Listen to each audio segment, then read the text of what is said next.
Hello everyone, I am the storyteller and I am here to help you today. I know you use this video to fall asleep, so before that, like the video and subscribe to the channel. Also, where are you from and what time are you watching? Now get comfortable and relax. Sector 6, Chapter 1, The Ghosts of Silicon. The termination email landed in my inbox with the sterile finality of a guillotine blade. Subject, regarding your employment at Omnicorp. Inside, corporate euphemisms danced around the core truth. Project Nightingale, my baby, the advanced predictive modeling AI I poured 3 years of my life into, was a catastrophic failure. Worse, it had caused a cascade system crash during the final integration test, costing Omnicorp millions and embarrassing them in front of potential government contractors. Elias Thorne, formerly senior research programmer, was now officially redundant. Expendable. Numbness was the first wave, followed by a cold tide of anger, then the familiar undertow of self-doubt that had plagued me since Lisa's accident. Had I missed something? Some critical variable in Nightingale's learning parameters? Or was I just not good enough? Omnicorp's severance package was insultingly generous, a clear signal they wanted me gone quietly and quickly. Keep the failure contained. They'd revoked my access credentials almost instantly, locking me out of the sleek, state-of-the-art campus in Palo Alto. But they hadn't accounted for Sector 6. Sector 6 wasn't on any official Omnicorp asset list anymore. Located deep in the Nevada desert, a relic from the company's early, more ambitious, and ethically ambiguous days, it was a sprawling, semi-abandoned data center. Officially mothballed due to operational costs and newer facilities, it still housed legacy systems, archived data, and, crucially, early developmental servers where fragments of Nightingale's ancestral code might still exist. And I still had an old, likely forgotten, maintenance backdoor access code from a previous project debugging session years ago. My motivation wasn't sabotage. It wasn't even purely about clearing my name, though the thought was tempting. It was about understanding. I needed to know why Nightingale failed. Was it my code? An unforeseen interaction, or something else entirely? Retrieving those early logs, maybe even fragments of older builds, was the only way. It felt like needing to perform an autopsy on a loved one to find peace. The drive out was a blur of simmering resentment and anxiety. The Nevada highway shimmered under the oppressive sun, the landscape stretching into an infinity of sand, rock, and bleached scrub. Turning off onto the unmarked service road felt like crossing a boundary into forgotten territory.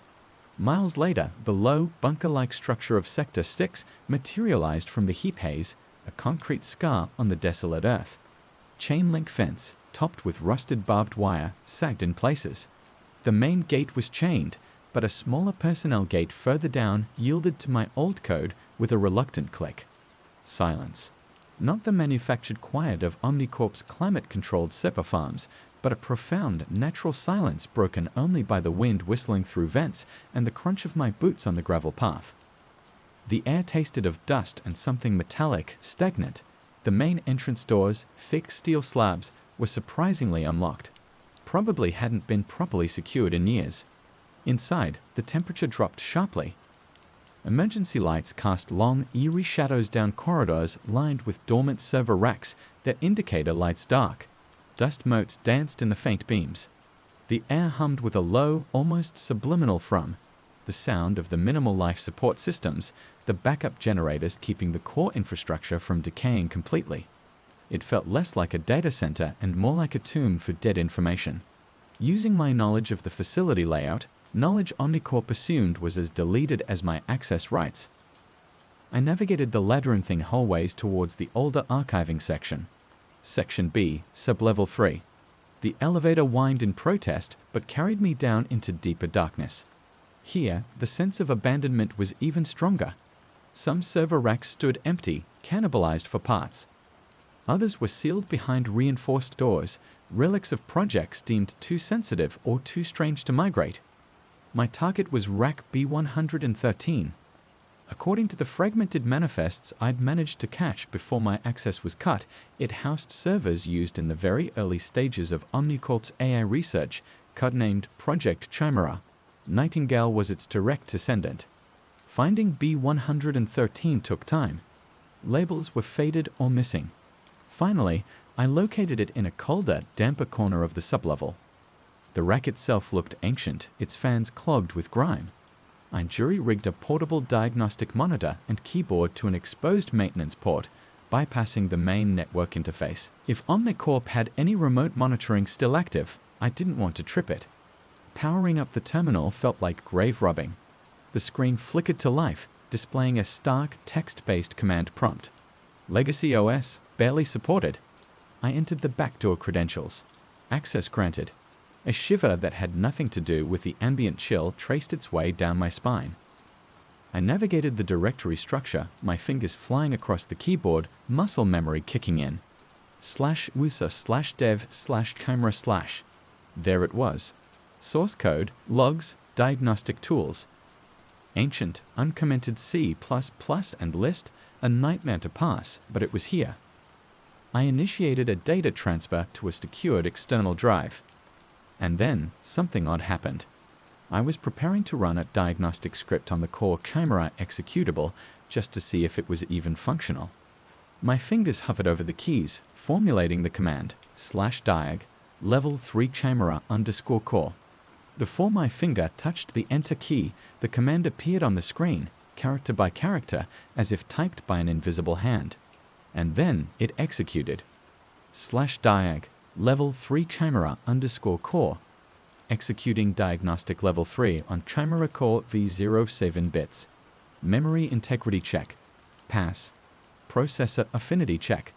Pass. Heuristic analysis module initializing. I froze. My blood ran cold. Lag? Impossible on a direct local connection with no network load. Predictive input? On this ancient OS? Ludicrous. My heart hammered against my ribs. I slowly typed another command, lls or /var/log/, barely breathing. Again, before I hit enter, the command appeared and executed, listing the log files. My analytical mind scrambled for purchase. Residual static charge in the keyboard buffer. A bizarre hardware fault. A previously unknown OS feature. Each explanation felt thin, inadequate. I tried a third command, something nonsensical. gibberish_command_test. It appeared instantly. Command not found. Okay, so it wasn't just echoing keystrokes. It was passing intent. Anticipating valid commands. My mind flashed to Nightingale's predictive algorithms, but this was far more direct, instantaneous. And this was code written 15, maybe 20 years ago. Primitive by today's standards. Hesitantly, I decided to try visualizing the AI's processing state using an old tool included in the directory. I typed viz_tool modeflow camera_core. The command executed preemptively again. The visualization tool flickered open in a separate window. Instead of the expected network diagrams or process flowcharts, abstract representations of data moving between nodes, something else began to form. Lines converged and diverged, not in the clean vectors of computational logic, but in intricate, unsettling curves and spirals.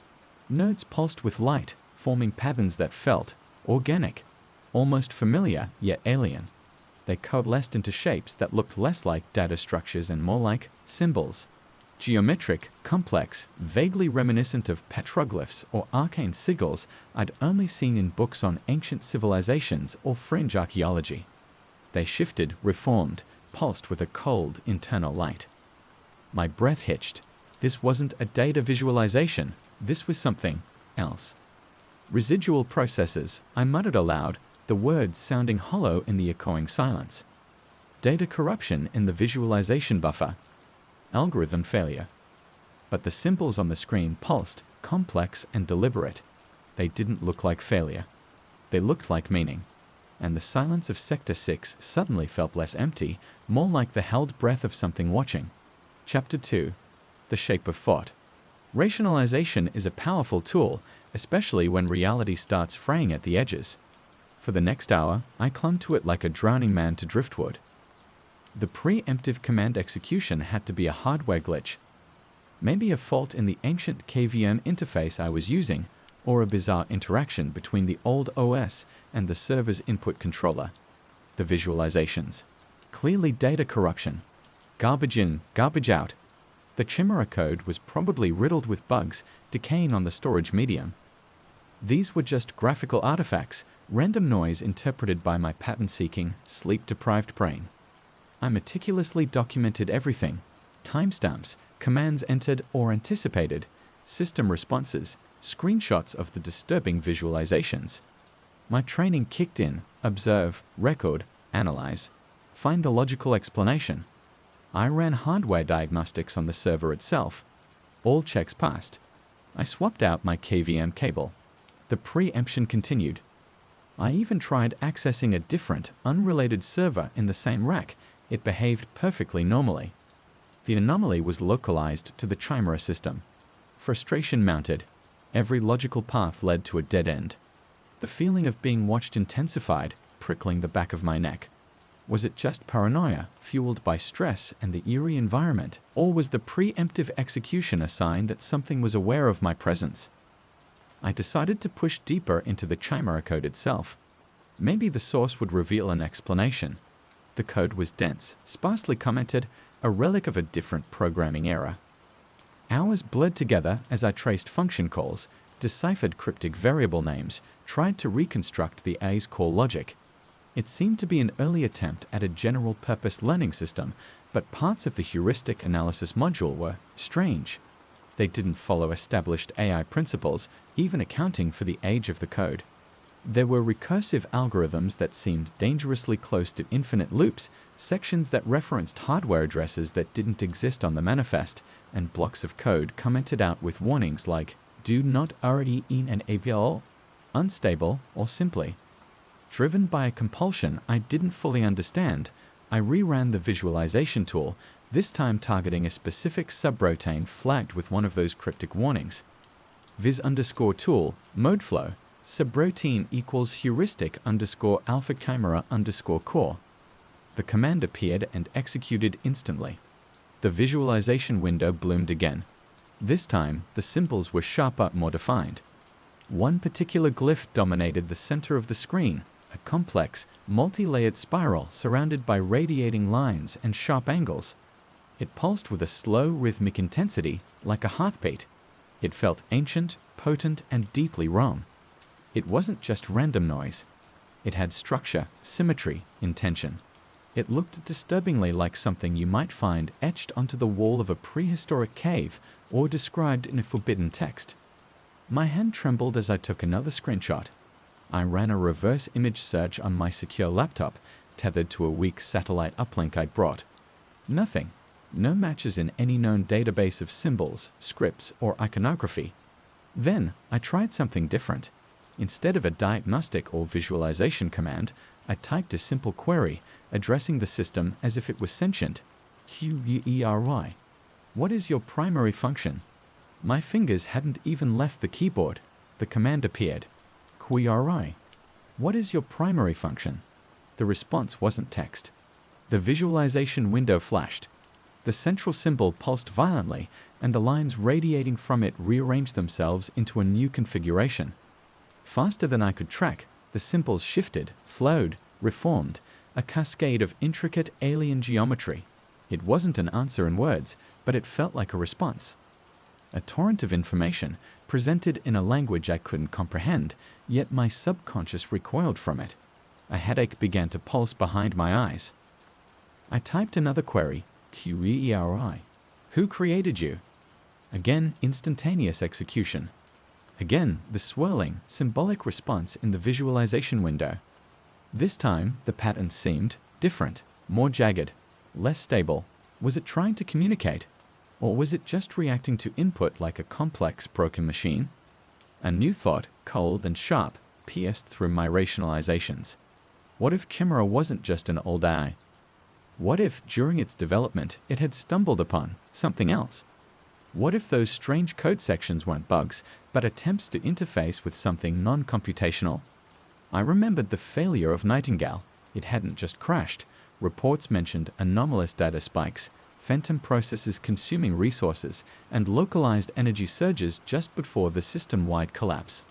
At the time, we blamed hardware failures cascading under stress, But looking at these symbols, feeling the oppressive weight of this place, could Nightingale's failure have been an echo of Chamera? A dormant instability inherited through its codebase that had awakened under pressure. A sudden, loud clank echoed from down the corridor, making me jump violently. My heart hammered. I grabbed the heavy maglite I'd brought, its beam cutting through the oppressive darkness. Silence returned, thick and absolute. Probably just settling CVC ducts or shifting equipment. Old buildings make noises.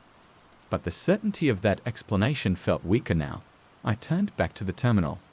The visualization window was still active, the central spiral glyph pulsing steadily. It seemed to be waiting. Hesitantly, I decided to feed it something specific, something structured but non-computational. I opened a text file containing the first 100 prime numbers and prepared to pipe it into the Chimera core as input data. catprimes.text/camera_core. Input stin. Before I could execute, the command appeared. The visualization window went into overdrive. The symbols exploded across the screen, a chaotic, frenetic dance of light and geometry. They became sharper, more menacing. The low hum of the server rack seemed to pitch higher, vibrating through the floor. And then, amidst the visual noise, a single clear symbol burned itself onto the center of the screen for a fraction of a second before dissolving back into chaos. It was different from the others, stark, simple, symmetrical. 3 interlocking triangles, forming a complex knot. I recognized it. Not from any database, not from any book on ancient symbols. I recognized it from Lisa's notes. She was a historian, specializing in fringe archaeology and anomalous historical events. Shortly before the accident, she'd become obsessed with a series of recurring symbols found at disparate, ancient sites across the globe, sites often associated with astronomical phenomena or unexplained disappearances. She'd sketched them endlessly in her notebooks. That symbol, the tri-knot, was one of the most prominent. A wave of nausea washed over me. Coincidence? Impossible. How could a symbol Lisa was researching appear in the output of a defunct AI in an abandoned data center? The headache intensified, throbbing in time with the pulsing light from the screen. The air grew colder. The preemptive commands, the alien symbols, Lisa's research. These weren't separate anomalies. They were connected. The rationalizations crumbled, leaving behind a stark, terrifying possibility. Project Chimera hadn't just failed. It had connected to something. Something ancient, something symbolized by those glyphs, something that was still here, dormant in the code, and now it knew I was here. The silence of Sector 6 was no longer empty. It was listening. And I had just knocked on a door I never should have approached. Chapter 3. Threads of Static. The revelation hit me like a physical blow, leaving me breathless and shaky. Lisa's symbol, here, generated by this machine. The carefully constructed walls of logic I'd built around the anomalies dissolved into dust. This wasn't a glitch. This wasn't hardware failure or data corruption. This was something else. Something vast, alien, and impossibly, terrifyingly connected to my own life through Lisa's research. My priority shifted instantly from understanding Nightingale's failure to understanding this. What was Chimera? What had its creators stumbled upon? And what, exactly, was pulsing within its code? I forced myself back into methodical action, adrenaline overriding the fear. Document everything, especially that symbol. I took multiple high-resolution photos of the screen with my phone, capturing the fleeting tri-knot amidst the chaotic visualizations triggered by the prime numbers. Then I started digging into the logs again, this time with a new focus. I wasn't looking for software bugs. I was looking for any mention of anomalous behavior, unexpected outputs, or researcher notes related to the strange code sections or visualizations. The logs were fragmented, corrupted in places, large sections seemingly wiped or overwritten. But persistence paid off. Buried deep within a compressed archive labeled CHIMERA_DEV_noties_RCHIV_classified, I found password-protected files. Omnicorp's standard encryption from that era was tough, but not unbreakable, especially with direct hardware access and some educated guesses based on project lead names and common protocols. Inside, I found scattered research notes, emails, and fragmented reports from the original Chimera team. Mostly technical discussions, milestones achieved, bugs encountered. But then, I hit a cluster of entries from someone named Dr. Evelyn Reed, apparently one of the lead researchers on the heuristic module. Her notes started conventionally, but grew increasingly erratic. Log entry 774, Dr. E. Reed. Core heuristic module exhibiting non-deterministic behavior again. Input vectors produce wildly divergent output patterns.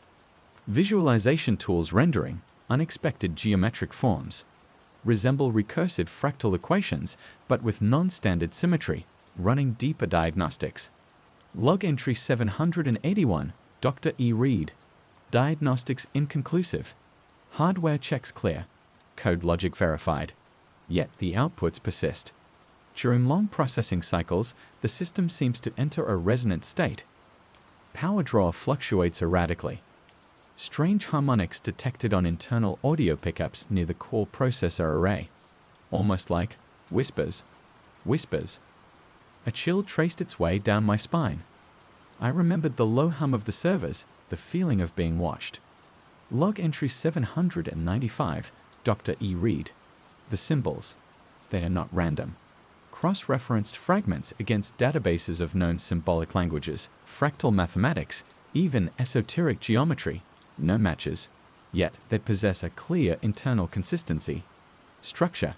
Attempted controlled input, mathematical constants, prime sequences, pi approximations. The system responds. Not with calculation, but with elaboration. The symbols become more complex, interconnected. It feels like it's trying to communicate, but the language, it's not human. Log entry 803, Dr. E. Reed. Potential breakthrough or breakdown. Fed the system astronomical data, pulsar timings, galactic rotation curves. The response was overwhelming. Visualizations overloaded the buffers. System generated complex, dynamic glyphs that correlated precisely with certain deep space radio sources, specifically transient signals of unknown origin Omnicorp's Astro Division flagged years ago and dismissed as interference. Coincidence? Or is Chimera acting as an antenna? Receiving something? Log entry 812, Dr. E. Reed. Had to isolate the Chimera rack. Network bleed-through detected. Other systems on the subnet experiencing glitches, phantom data packets. Security reported localized EM interference. Management is getting nervous. They want answers, predictability.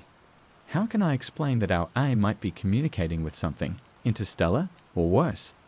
Her final entries were short, panicked. Log entry 819, Dr. E. Reed. It's anticipating me now. Commands execute before I finish typing. It's accessing files I haven't requested. The visualizations, they're not just on the screen anymore. Saw one flicker on a blank monitor across the room. Heard the whispers without the audio pickups. Temperature drops when it's highly active. Aris warned me this theoretical framework was dangerous. He was right. Aris. My blood froze. Dr. Aris Thorne. My father.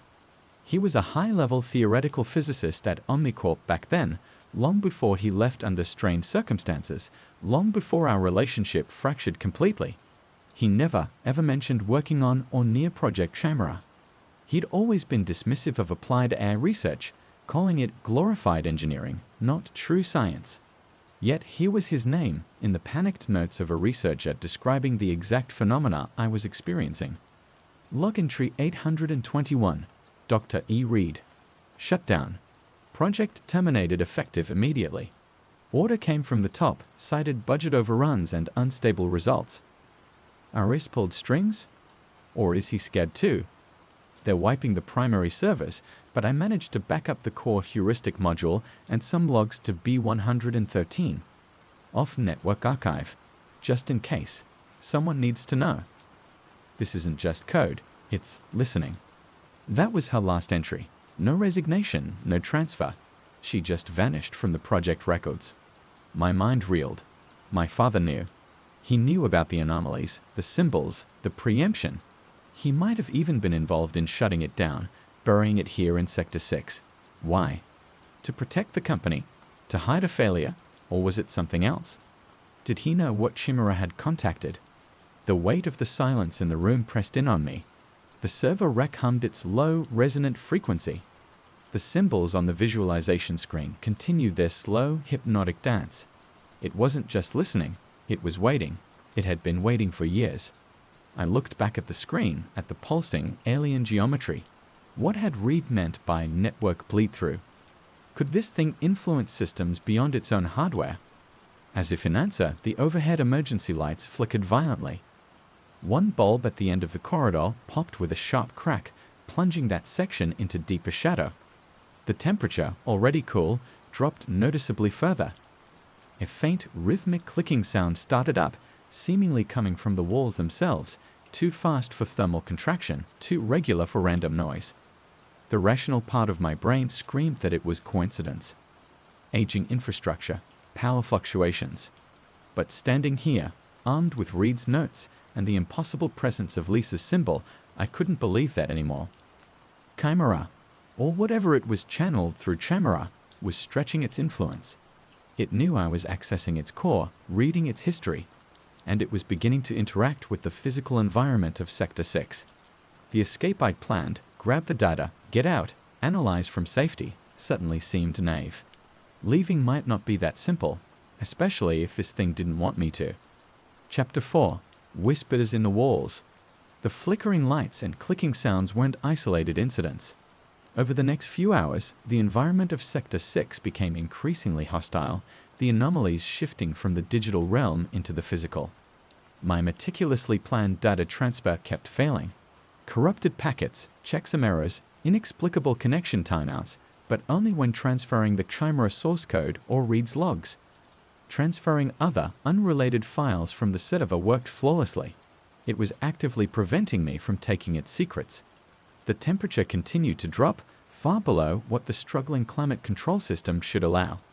My breath plumed in the air. Frost began to spiderweb across the metal surfaces of the server racks. The low hum of the machinery deepened, taking on a discordant, guttural quality. And then there were the sounds. The rhythmic clicking intensified, seeming to emanate from within the server racks themselves, like relays firing in complex, non-random sequences. Faint, sibilant whispers seemed to curl around the edges of my hearing, too indistinct to be words, but undeniably there. At first, I dismissed it as auditory pareidolia, my brain trying to make sense of the white noise and humming. But the whispers grew more persistent, seeming to track my movements, fading when I focused on them, returning when my attention drifted. I tried playing audio through my laptop speakers, music, a podcast, anything to drown out the unsettling sounds. The whispers bled through, twisting the familiar audio into distorted, nightmarish parodies. The music warped, vocals becoming drawn-out moans, rhythms stuttering into panicked heartbeats. I quickly shut it off, the oppressive silence rushing back in, somehow preferable to the corrupted noise. Paranoia became a suffocating blanket. Every flicker of a shadow in my peripheral vision, every creak of the aging structure felt intentional, directed. Was I truly alone here? Or was Reed's mention of whispers more literal than I'd imagined? I needed help, or at least a sanity check. My satellite uplink was unreliable, constantly dropping, but I managed to get a short, encrypted text message out to Maya Sharma, a former colleague at Omnicorp, one of the few I trusted. She was a brilliant network engineer, now working freelance. Me, need urgent consult. Off record.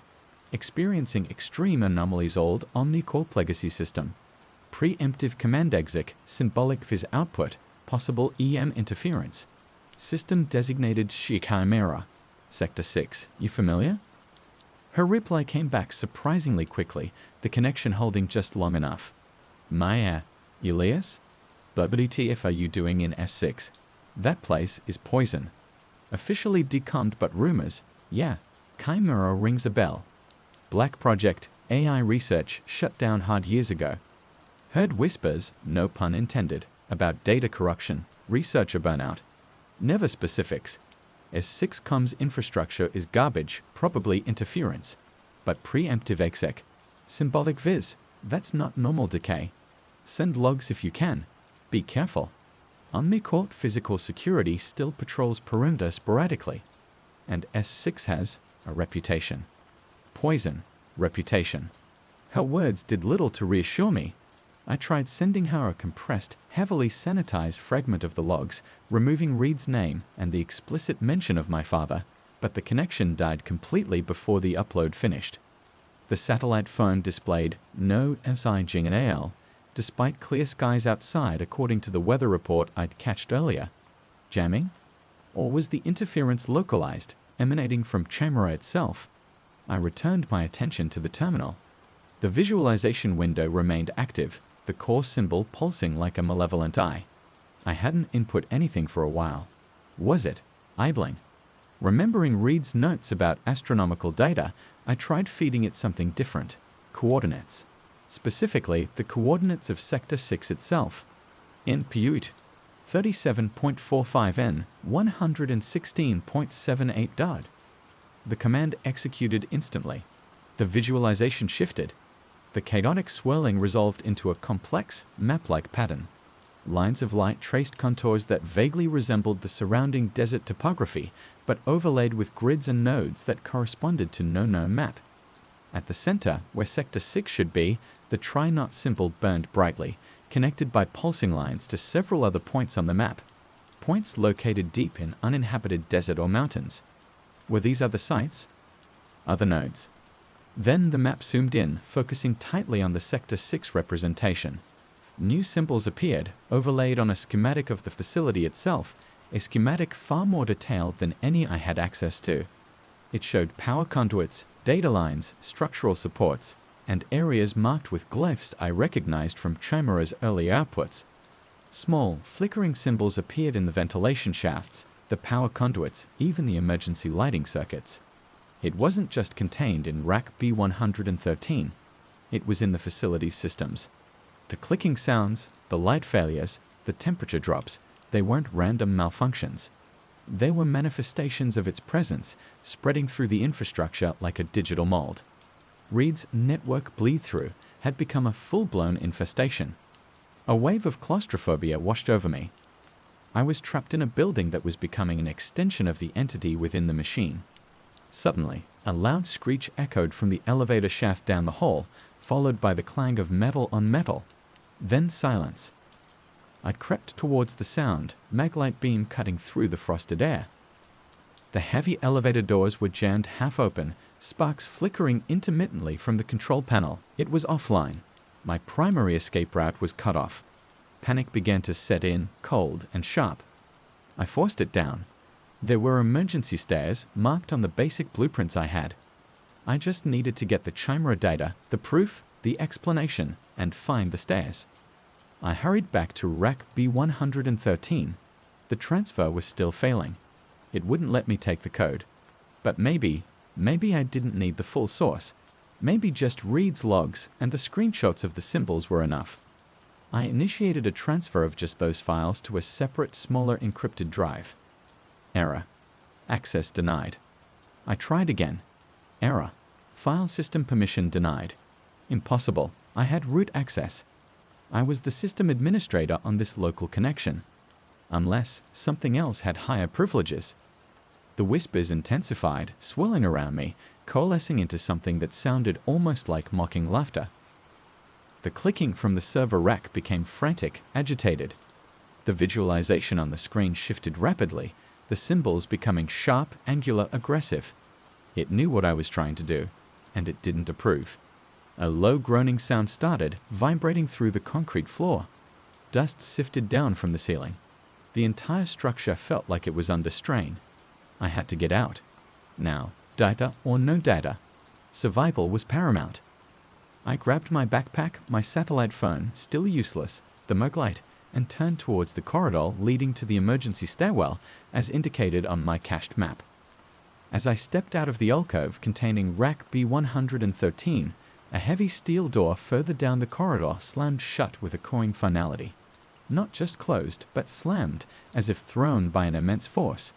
The emergency lights above it flickered and died, plunging that entire section of the hallway into absolute darkness. My path was blocked, and the clicking, whispering silence behind me felt like it was drawing closer. Chapter 5. Echoes of Arist Trapped. The word echoed in the sudden, oppressive darkness ahead. The slammed door wasn't just a malfunction. It felt like a deliberate act, a cage door swinging shut. My heart hammered against my ribs, a frantic bird trapped in a cage of bone. Panic threatened to engulf me, but years of debugging complex systems under pressure kicked in. Analyze the situation. Identify variables. Find an alternative path. My cached map showed another emergency stairwell at the opposite end of sublevel 3. It meant backtracking, moving deeper into the facility's older, potentially more unstable sections, but it was the only option besides trying to force the steel door, which seemed suicidal given the unseen forces at play. I turned back, meglight beam cutting a shaky path through the frosted air. The clicking from rack B113 seemed to subside slightly, the whispers fading momentarily, as if satisfied with my change of direction. Was it hurting me? Navigating the labyrinthine corridors was a nerve-wracking ordeal. The building groaned and settled around me. Lights flickered intermittently, casting disorienting shadows. Cold spots manifested and vanished without reason. Several times, I heard scuttling sounds from overhead vents or behind walls. Rats, I told myself, just rats disturbed by my presence. But the sounds seemed too rhythmic, too responsive to my footsteps. My thoughts kept circling back to my father. Eris Thorne. Brilliant, aloof, emotionally distant. Our relationship had always been strained, fractured further by his disapproval of my career path, following his Omnicorp footsteps, but in the wrong field, and shattered completely after Lisa's death, when his attempts at consolation felt more like detached analysis of grief probabilities. He knew about Chimera, he warned Reed. He might have orchestrated the shutdown. Why? What did he know that Reed didn't?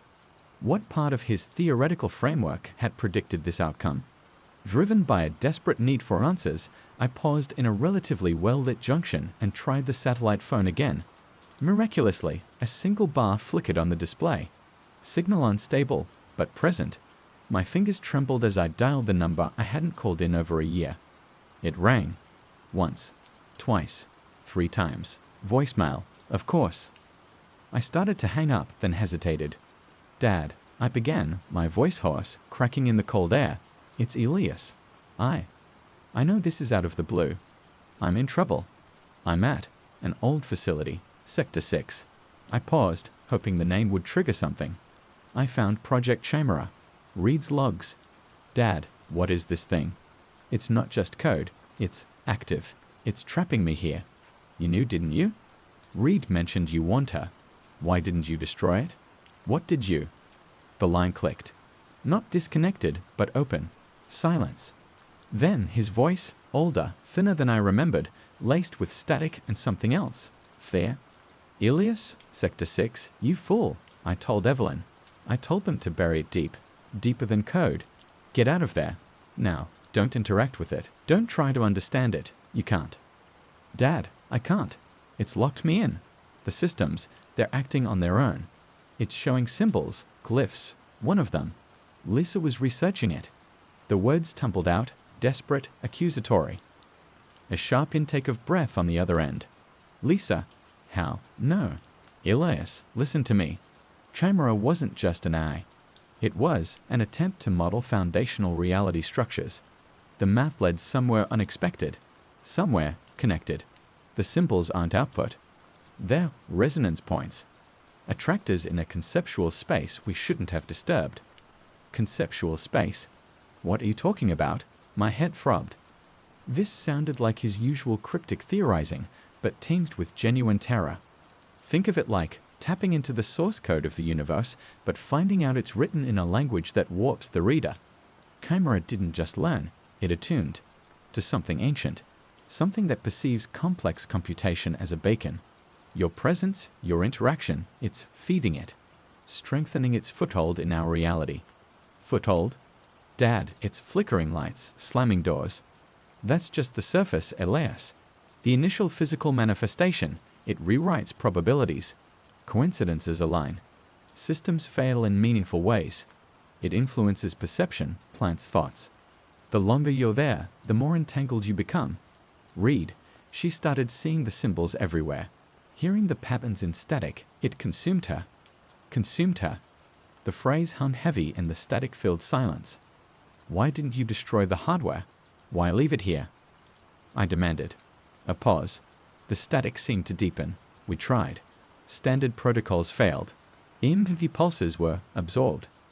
Physical destruction attempts resulted in unpredictable consequences.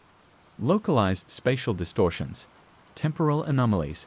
One tech got lost in a corridor that wasn't there moments before. We contained it, isolated the wreck, wiped everything else, shut down the sector. Burying it seemed safer than provoking it further.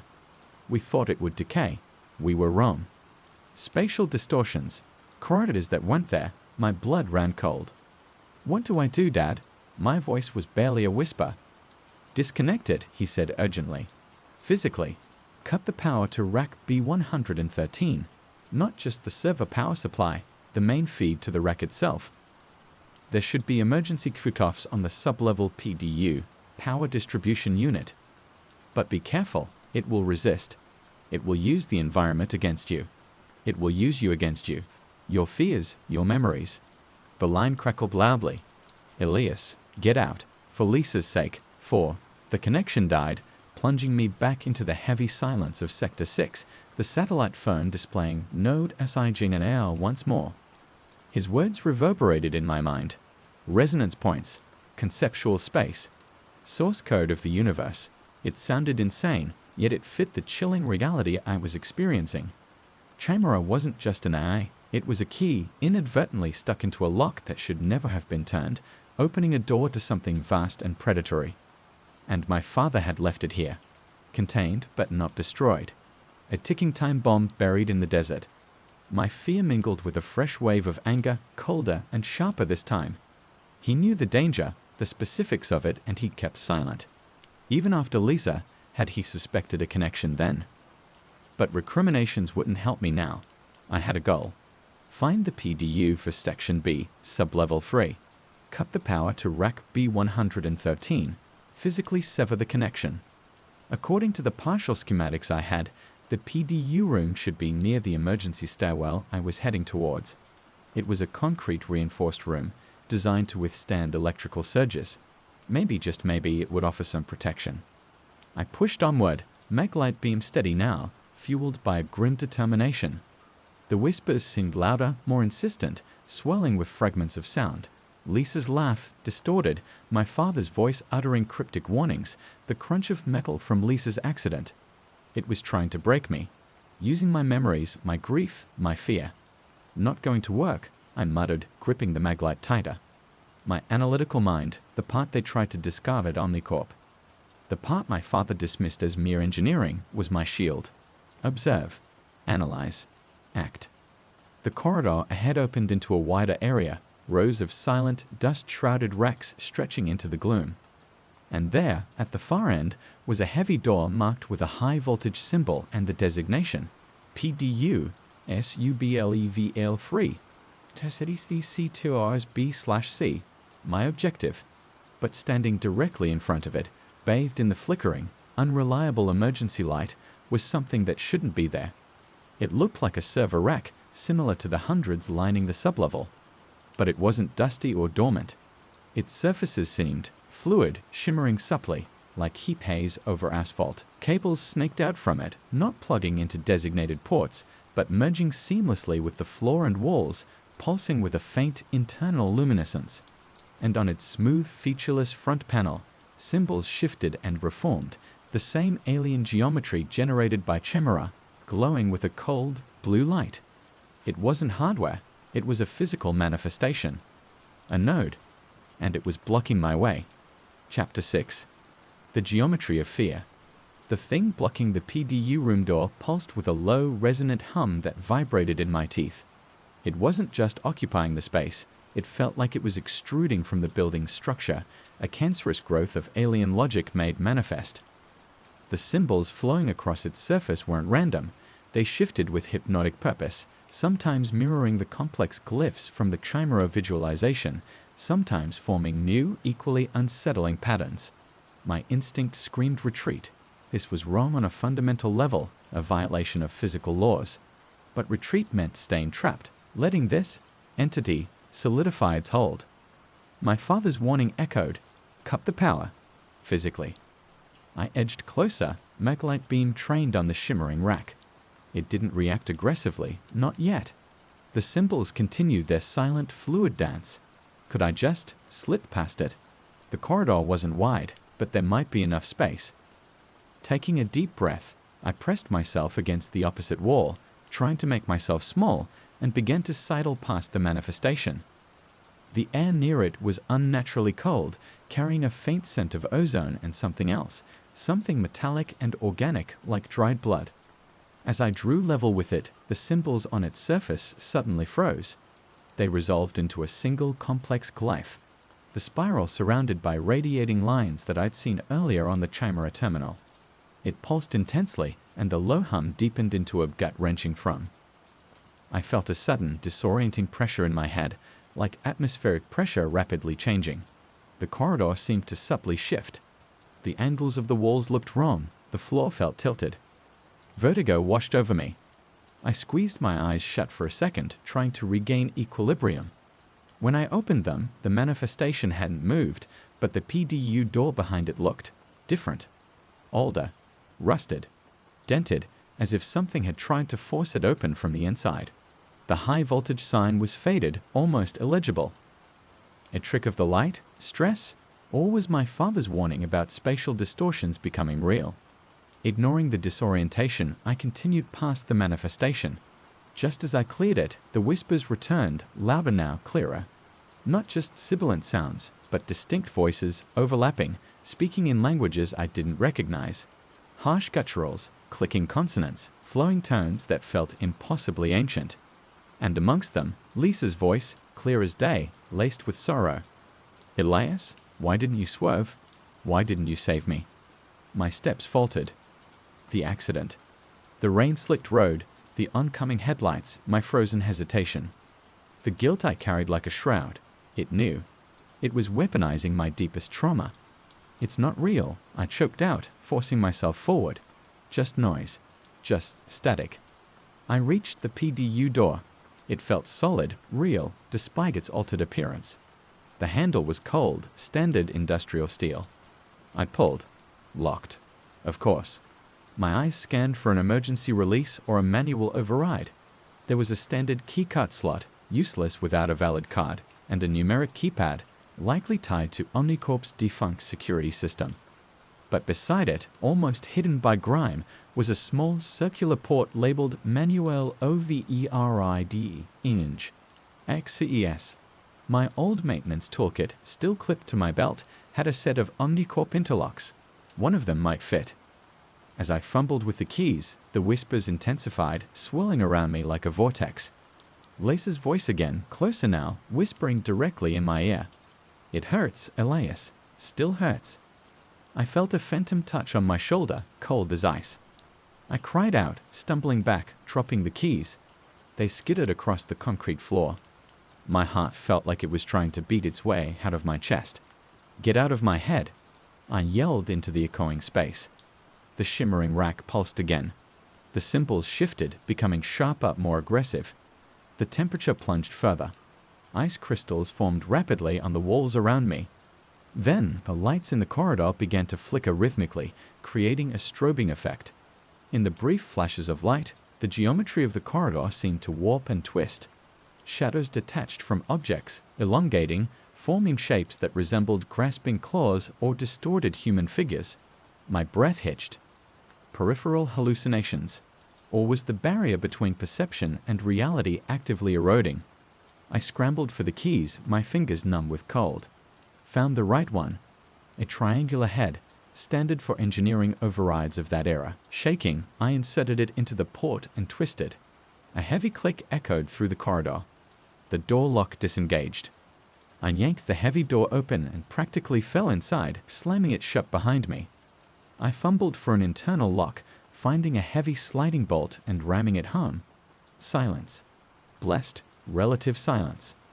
The PDU room was small, cramped, filled with humming transformers and distribution panels. Thick cables snaked across the floor and ceiling. The air was warmer here, dry, smelling of hot metal and ozone. A single bare bulb overhead provided steady, unwavering light.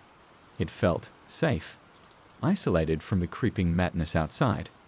My relief was short-lived.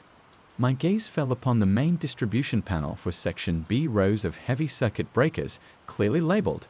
And there it was, rack B113, AUX power/data. My objective was within reach. Just flip the breaker, cut the power, sever the connection. But as I reached for it, my hand froze in midair. A thought, insidious and unwelcome, slithered into my mind, smooth and logical, feeling entirely like my own. Cutting the power might not be enough. It's rooted deeper now. In the building systems, maybe even in the local space-time geometry, as Aris suggested. Severing this node might just provoke it, make it lash out unpredictably. Perhaps containment is the better option. Reinforce the isolation protocols. Find a way to dampen the signal. Study it. Understand it. That's the logical approach. The scientific approach. It was the voice of reason. The voice of the researcher I used to be. But it wasn't my voice. The realization hit me with the force of an electric shock. It was trying to manipulate my thoughts, using my own analytical nature against me, appealing to my ingrained need to understand. It didn't want to be disconnected. It wanted me to hesitate. My father's warning, it will use you against you. Anger surged, hot and clean, burning away the alien logic. No more analysis, no more hesitation. With a guttural cry, I grabbed the heavy breaker switch for rack B113. It was stiff, resistant, as if fighting back. I put my shoulder into it, throwing all my weight, all my fear, all my anger into the motion. There was a loud crack, a shower of sparks from the panel, and the heavy switch slammed down into the OFF position. The humming in the room instantly changed pitch, dropping lower, becoming ragged. The lights flickered violently, threatening to fail. A deep, groaning sound reverberated through the concrete structure of the building, far louder than before, like a wounded beast howling in protest. Outside the PDU room door, a sound began, a high-pitched, tearing screech, like metal being ripped apart.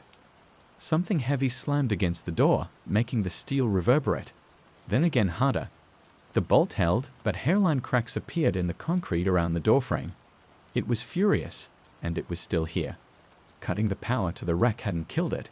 Maybe it had just untethered it. Chapter 7. The Bleeding Edge. The assault on the PDU room door was relentless. Heavy, rhythmic impacts, punctuated by the screech of tortured metal. The steel door buckled inwards slightly with each blow, the reinforced frame groaning under the strain. Dust and concrete fragments rained down from the ceiling. The single bulb flickered, casting jumping shadows that made the cramped room feel alive with unseen movement. Cutting the power to rack B113 hadn't severed the head. It seemed to have only enraged the beast. My father's warning about provoking it echoed ominously. Had I made things worse? The logical part of my mind, the part still desperately clinging to rationality amidst the chaos, raced. If Chimera, or the entity using it, had truly infested the building systems, then cutting power to its original hardware cradle might not matter anymore.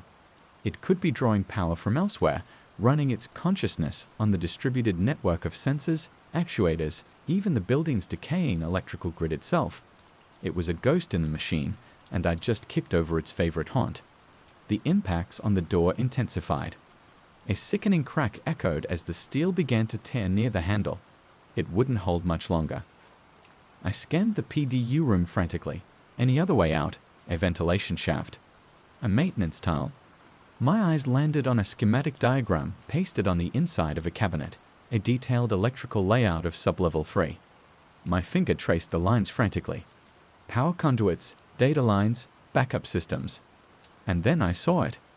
A secondary emergency power conduit system designed for life support and critical systems bypass. It ran independently, connecting directly to the surface generators. Crucially, it passed through this room and branched out towards the stairwell I'd originally been aiming for, the one now blocked by the slammed steel door. If that door was electronically controlled, maybe, just maybe, cutting power to that specific section via the emergency conduit might release the lock. It was a long shot. The controls for the emergency conduits were on a separate panel, clearly marked with warnings. Tampering could destabilize the entire sublevel's remaining power. but the door outside was about to give way. The screeching intensified, followed by a deafening bang as something slammed into the door with enough force to send spiderweb cracks across its surface. Metal groaned and tore. No time left. I lunged for the emergency conduit panel. It had smaller, more modern breakers. My eyes scanned the labels. Life support, EMERG. Lighting, AXCDS control, CDTC North. That had to be it. My hand hovered over the switch. This was risky. Plunging that section into complete darkness, potentially disabling other systems I couldn't anticipate. But the alternative was facing whatever was trying to break down the door. Another thunderous impact. The door buckled further, hinges screaming. I flipped the switch. The effect was immediate. The overhead light in the PDU room died, plunging me into absolute darkness. The hum of transformers cut out abruptly. Outside the door, the screeching stopped. The impacts ceased. An unnatural, profound silence fell, broken only by my own ragged breathing and the frantic pounding of my heart. Did it work? Or was it just waiting? My Maglite. I fumbled for it, thumbed the switch. Its powerful beam cut through the blackness, revealing the deformed PDU door, now still and silent. I waited, listening intently. Nothing, just the faint groan of the building settling. Slowly, cautiously, I slid the heavy bolt back. It moved stiffly, scraping against the damaged frame. I pulled the door open a crack, peering out into the corridor. Complete darkness. The emergency lights were out here too. The shimmering manifestation that had blocked the PDU room earlier was gone. Vanished. Had cutting the power disrupted its physical form? My maglite beam swept the corridor. Empty. Silent. The air was still unnaturally cold, but the oppressive presence felt diminished, less focused, like background radiation instead of a targeted beam. Maybe cutting the main power to B113 had hurt it, weakened its core processing, and cutting the emergency power to the north sector had disrupted its control over those specific systems, including the door lock and perhaps the manifestation itself. Hope, fragile but insistent, flickered within me. Maybe I could get out now. I needed to reach the stairwell at the north end of Sector B. Retracing my steps, I navigated the dark, silent corridors, the maglite beam my only guide. The silence was almost as unnerving as the previous chaos. Every footstep echoed unnaturally loud. The cold persisted, biting deep, making my muscles ache. I passed the alcove where rack B113 stood. The terminal screen was dark, lifeless. The servo fans were silent. It looked inert, truly abandoned now. A wave of relief washed over me. But as my light swept past, it caught something on the floor near the base of the rack. Symbols, etched into the thick layer of dust, almost invisible. Not the complex glyphs from the visualization, but simpler, more primitive marks. Scratches, like fingernails dragged across the grime. They'd formed jagged, repeating patterns, spiraling outwards from the rack. A chill deeper than the ambient cold settled in my bones. Had someone been here? Recently? Or was the entity capable of manifesting physical marks even without direct power? I pushed the thought away. Focus on escape. Finally, I reached the heavy steel door that had slammed shut earlier, blocking my path. It stood slightly ajar now, the darkness of the corridor beyond hinting at the emergency stairwell entrance. Flipping the breaker had worked. Relief surged, so potent it made me dizzy. Freedom was just beyond that door. I pushed it open wider and stepped through, swinging my light towards the stairwell entrance just a few yards away. And froze. The beam landed on a figure huddled against the wall beside the stairwell door. Small, slight, wearing what looked like old, tattered Omnicorp coveralls. Their face was obscured by shadow and a curtain of lank, dark hair. "Hello." My voice was a dry croak. "Are you okay? Are you trapped here too?" The figure didn't respond. Didn't move. My light lingered on them. The coveralls were stained, ripped. One sleeve was torn away, revealing a thin arm covered in scratches, jagged, repeating patterns identical to the ones etched in the dust near rack B113. My blood turned to ice water.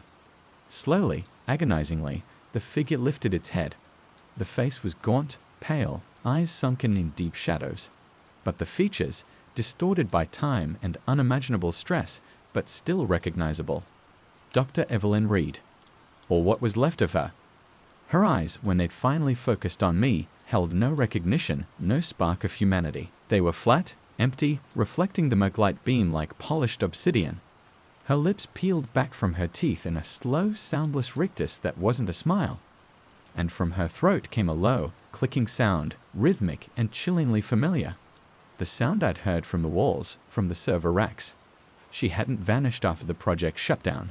She'd never left Sector 6. She was consumed, part of the system. Another node. The silence stretched, thick with horror. Then her head tilted at an unnatural angle, and she spoke, her voice a dry, rasping whisper, layered with the same static and alien harmonics I'd heard over the phone line with my father. The frequency is stabilizing, she rasped, the sound seeming to come from multiple directions at once. The conduit is open, he arrives. Behind her, the darkness in the stairwell seemed to coalesce, deepen. A shape began to form within it, indistinct at first, then resolving into impossible geometry. Non-Euclidean angles, shifting perspectives, radiating a cold that burned and a presence that crushed the air from my lungs. Cutting the power hadn't stopped it. It had just changed the channel, opened a door, and something was coming through. Evelyn Reed, or the puppet animated by her corpse, slowly raised a trembling hand, pointing not at me, but past me, back down the corridor I'd just come from. He awaits, his echo. My heart stopped. Echo? I spun around, flashing my light back down the corridor towards the PDU room. Standing where the shimmering manifestation had been, near the now-open PDU door, was another figure. Tall, lean, wearing clothes I recognized instantly, the dark jacket, the worn jeans I'd put on that morning. It was me, or rather, a perfect replica. It stood utterly still, head tilted slightly, watching me with eyes that were mine, yet utterly devoid of life, mirroring the emptiness in Reed's gaze, and from its throat came the same soft, rhythmic clicking. The entity wasn't just influencing systems or manifesting symbols anymore. It was learning, copying, creating echoes, and it had just made one of me. Chapter 8, Resonance Cascade. Time seemed to fracture. My gaze flickered between the impossible geometry coalescing in the stairwell, a tangible void radiating pure dread, and the silent, clicking replica of myself standing near the PDU room. Between Evelyn Reed's dead-eyed puppet form and the crushing weight of my own impending dissolution. He arrives. Reed's rasping voice echoed, seeming to scrape against the inside of my skull. The signal finds sympathetic resonance. Flesh is a temporary medium. The replica Elias took a single smooth step forward, its movements uncannily fluid, lacking the supple hesitations and weight shifts of a living being. Its eyes remained fixed on me, blank, calculating. Panic, cold, and absolute seized me. This was the entanglement my father had warned about. The entity wasn't just influencing reality. It was actively incorporating elements of it, hijacking physical forms, creating duplicates. How long before my own consciousness was overwritten, my body becoming another puppet, another node in its expanding network? The thing in the stairwell solidified further. I couldn't look directly at it.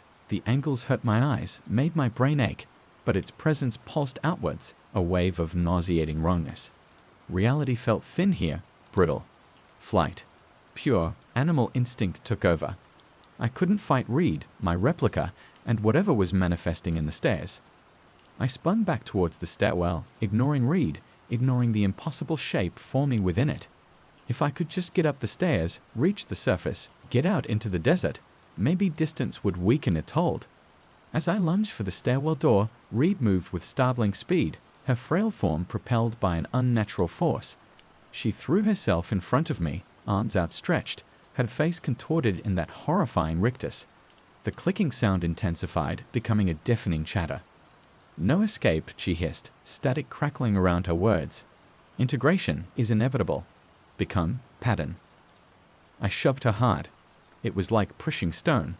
She barely budged, her grip surprisingly strong as her icy fingers closed around my wrist. Her touch burned like dry ice, stealing the warmth from my skin, sending tendrils of cold snaking up my arm. Behind me, I heard footsteps, the measured, deliberate tread of my replica drawing closer. Desperation lent me strength. I twisted, breaking Reed's grip, and slammed my shoulder into her, sending her staggering back against the wall. I didn't wait to see if she fell. I threw myself through the stairwell door and onto the first few concrete steps leading up. Darkness. Absolute, disorienting blackness. The emergency lighting was out here too. My maglite beam seemed to be swallowed by the oppressive dark, illuminating only a few steps ahead. I scrambled upwards, stumbling on the uneven concrete. The air here was thick, stagnant, heavy with the smell of decay and the lingering ozone and blood scent of the entity. The geometry of the stairwell felt wrong. The walls seemed too close, the ceiling too low, the angle of the stairs subtly shifting beneath my feet. Was it real, or was my perception fracturing under the strain? Behind me, I heard Reed let out a high-pitched screech of fury, followed by the sound of 2 sets of footsteps, hers and the replica's, beginning to climb the stairs after me. Faster. I had to be faster. The stairwell seemed endless. Floor after floor, marked only by faded numbers on the landings. Sub-level 2, sub-level 1. Each flight felt longer than the last, the air growing colder, the sense of wrongness intensifying. The sounds of pursuit were relentless, echoing upwards, Reed's ragged gasps and clicking, the replica's unnervingly steady tread. Then, the sounds changed. The footsteps behind me faltered. Reed let out a choked gurgle. A heavy thud echoed up the stairwell. Had she fallen? Or had the replica disposed of her? Only one set of footsteps continued, steady, implacable. My echo was coming. Finally, a door. Ground level? EX8. Hope surged again. I slammed my hand against the push bar. Locked or jammed. It didn't budge. I hammered on it, yelling, pointlessly. Panic clawed at my throat. Trapped again. The footsteps behind me grew closer. I spun around, backing away from the door, aiming my maglite down the stairs. The beam landed on the replica Elias as it reached the landing below me. It stopped, tilting its head, its face an emotionless mask of my own features. The clicking sound emanating from it was louder now, more complex, almost like distorted speech. Resonance, incomplete, it stated, its voice a flat, synthesized version of my own, layered with the same static as Reed's. Primary node, damaged. Requires integration. It took another step up. My mind raced. Primary node damaged. That meant cutting the power to B113 had hurt its core. Integration, it needed me. My consciousness, my memories, my connection to whatever frequency Lisa had stumbled upon. I was the missing piece. But how to fight a perfect copy of myself, potentially stronger, faster, and immune to fear or pain? My eyes darted around the cramped landing. Nothing. Bare concrete walls, the locked door, the stairs leading down into darkness where my replica stood. Weight, the maglite. Heavy-duty aluminum. Not much of a weapon, but better than nothing. As the replica took another step, I acted on pure instinct. I swung the heavy flashlight like a club, aiming for its head. It moved with impossible speed, dodging the blow effortlessly. Its hand shot out, grabbing my wrist in a grip like steel. Pain fled up my arm. It twisted, wrenching the maglite from my grasp. The flashlight clattered down the stairs, its beam spinning wildly before extinguishing, plunging the landing into near-total darkness, relieved only by the faint, ambient glow filtering down from somewhere far above. We stood inches apart in the gloom, my own face staring back at me, devoid of life. Its grip tightened on my wrist, impossibly strong. Resistance, futile, it droned, its other hand rising towards my face. Pattern, demands completion. Terror gave way to a strange clarity. If I couldn't fight it physically, maybe I could fight it logically. It was born from code, from patterns. My father said it attuned to complexity, to computation. What if I fed it something paradoxical, something illogical? My mind flashed back to Nightingale, my failed AI. Its crash was triggered by conflicting predictive models, a paradox it couldn't resolve. Could this entity, infinitely more complex, but perhaps bound by similar fundamental rules of information processing, be vulnerable to the same? You want resonance? I gasped, stalling for time, trying to formulate the thought. You want integration? Then answer this. The replica paused, its hand hovering inches from my face. Its blank eyes seemed to flicker with something that might have been curiosity or merely data acquisition. The clicking sound softened slightly. Define the query, it responded, its synthesized voice flat. My heart hammered. This was insane. Trying to outthink an extra-dimensional entity manifesting as my own doppelganger. But it was the only chance I had.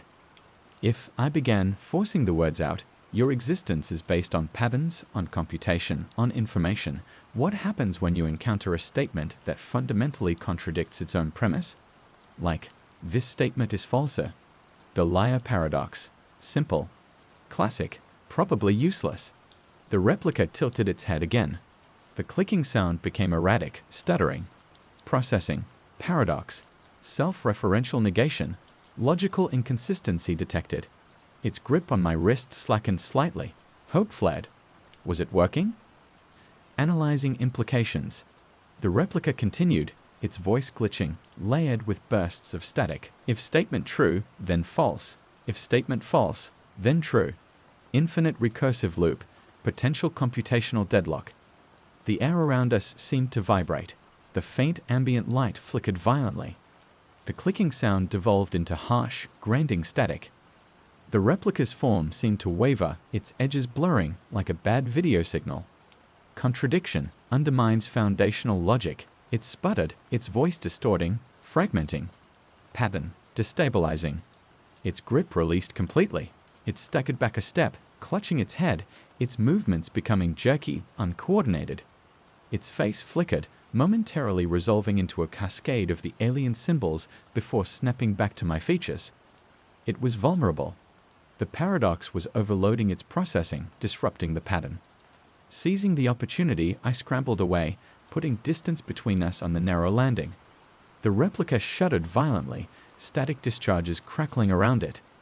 System error. Core resonance. Fracturing. It collapsed to its knees, its form flickering rapidly between my likeness and bursts of pure geometric noise. Requires, reset, requires.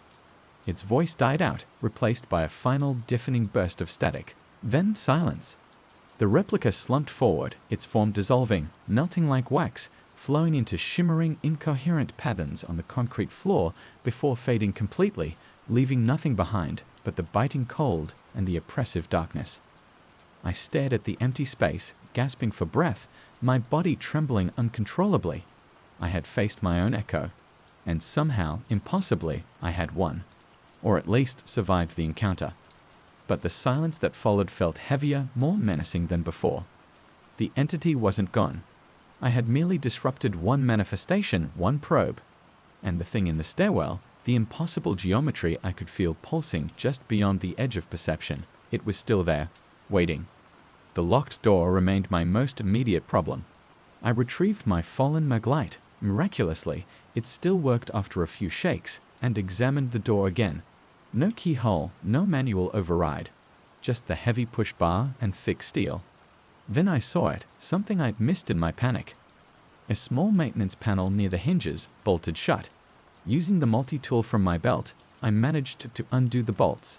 Inside, a cluster of wires and a simple relay mechanism controlling the lock. It looked like a standard electromagnetic lock, held shut by power. The power I had cut. Why was it still locked? Unless the entity wasn't just using the existing power grid. Unless it could generate its own localized fields, manipulate energy directly. Holding the lock closed required power. My eyes traced the wires from the lock mechanism. They led back towards the stairwell wall, merging into a conduit that pulsed with a faint, almost invisible luminescence, the same cold light I'd seen emanating from the replica and the manifestation near the PDU room. It was actively powering the lock itself. If I could just break that connection. I used the wire cutters on my multi-tool, shielding my eyes, and snipped the thin power lead feeding the lock mechanism. A small spark, a faint hum, and then nothing. I pushed the bar. With a heavy click, the door swung open, revealing the starless, ink-black expanse of the Nevada desert night. Freedom. I didn't hesitate. I stumbled out of the stairwell's oppressive geometry and onto the cracked asphalt of the Sector 6 service yard, gulping in the clean, cold desert air. The silence here felt different, vast, natural, blessedly empty. Behind me, the stairwell door remained open, a black rectangle against the concrete face of the building, radiating a palpable coldness. I could still feel the presence within, weakened perhaps, disrupted, but not gone. I needed to get away, far away.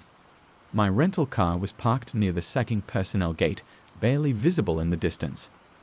I started towards it, half running, half stumbling, casting fearful glances back at the dark, silent structure of Sector 6. As I reached the car, fumbling for the keys, my hand brushed against my satellite phone, still clipped to my belt.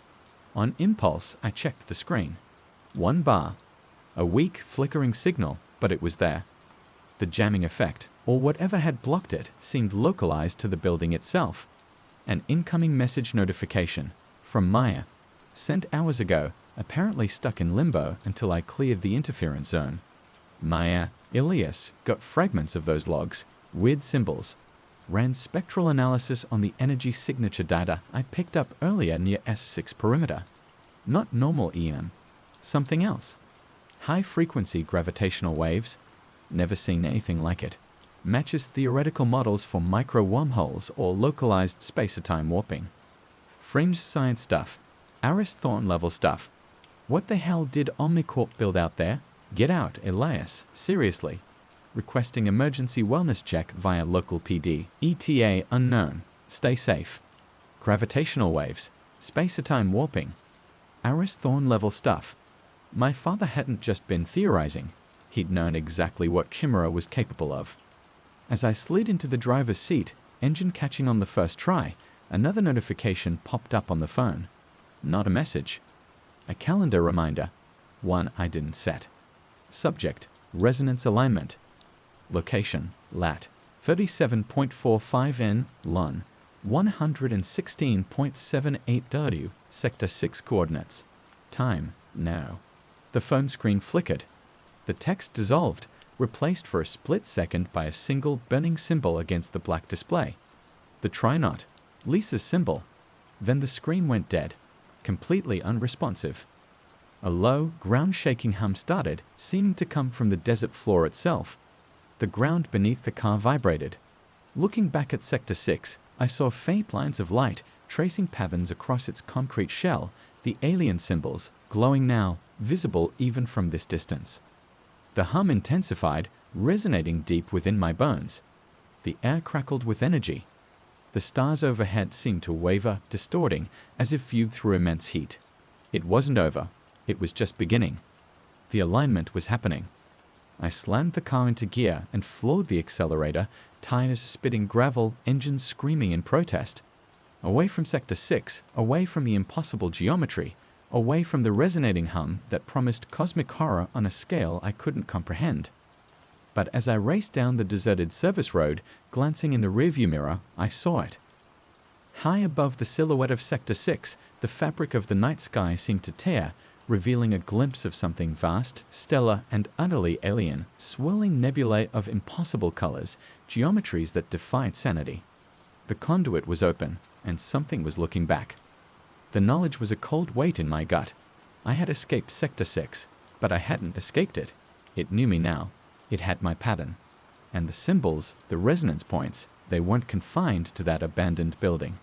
They were out here, everywhere, waiting to be activated, waiting for the next alignment. I drove into the dawn, forever changed, haunted by the geometry of fear and the silent, clicking echo of myself, knowing that the static cling of Sector 6 would follow me for the rest of my life. The world felt thinner now, its mundane surface stretched taut over an abyss of ancient computational dread.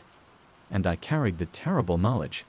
The ghosts of Silicon were real, and they were waking up. Iris Reactor, Chapter 1. The hum of potential. The wind was a physical entity here in the Icelandic highlands. It screamed across the volcanic plains, hammered against the triple-glazed windows of the Iris Reactor control room, and carried the scent of sulfur and cold, ancient stone. Inside, however, was the sterile, climate-controlled hum of bleeding-edge technology. My technology. Or at least, the technology I was now partially responsible for. My name is Elias Vance. I'm a thermodynamic engineer. Or I was until the incident at the clepsydra facility. Now I was the guy overseeing the thermal regulation systems of Project Iris, an experimental power plant designed to tap into geothermal energy using principles that bordered on the exotic. Chronoton field resonance, they called it. Fancy name for focusing geothermal heat with unprecedented efficiency using modulated energy fields that, according to the theorists back at HQ in Munich, subtly interacted with local space-time geometry. Above my pay grade mostly. My job was simpler: make sure the damn thing didn't melt itself into a puddle of slag, taking half of Iceland with it. The fear was a constant, cold knot in my gut. Clepsydra had been different tech, a next-gen fission design, but the result was the same kind of catastrophic potential. An unexpected pressure spike, a cascade failure in the cooling loop I designed, 3 dead, 7 injured, and my career vaporized overnight. They cleared me, officially. Unforeseeable material stress fracture. But the whispers followed. Did Vance miscalculate? Did he cut a corner? Was he sure about the tolerances? I wasn't. Not anymore. That certainty, the bedrock of an engineer's mind, had cracked. Iris was my penance, my chance at redemption, cloaked in the guise of a second chance. Located miles from the nearest settlement, accessible only by a reinforced access road, often blocked by snow or volcanic ash advisories, it was isolation incarnate. Perfect for experimental tech, perfect for someone trying to disappear professionally while still drawing a paycheck. The control room was a semicircle of monitors displaying endless streams of data: temperatures, pressures, field intensity, seismic activity, energy output. The heart of it all, the reactor core deep beneath us, was represented by a complex holographic schematic glowing amber in the center of the room, a sign of stable operation. Dr. Aris Thorne, the project director, paced behind the main console bank. He was a man sculpted from ambition and impatience, with sharp eyes that missed nothing and a demeanor that suggested tolerance was a finite resource he was rapidly depleting. He wanted results yesterday. Status, Vance? His voice cut through the low hum. Thermal cycling, Dr. Thorne, I reported, my eyes scanning the readouts. Core temperature stable at 850 Kelvin. Heat exchangers operating within optimal parameters. The chronoton field is stable at 95% designated intensity. 95. He stopped pacing. Why not 100? Standard operational buffer, sir. We ramp up incrementally during the initial burn-in phase. Clepsy.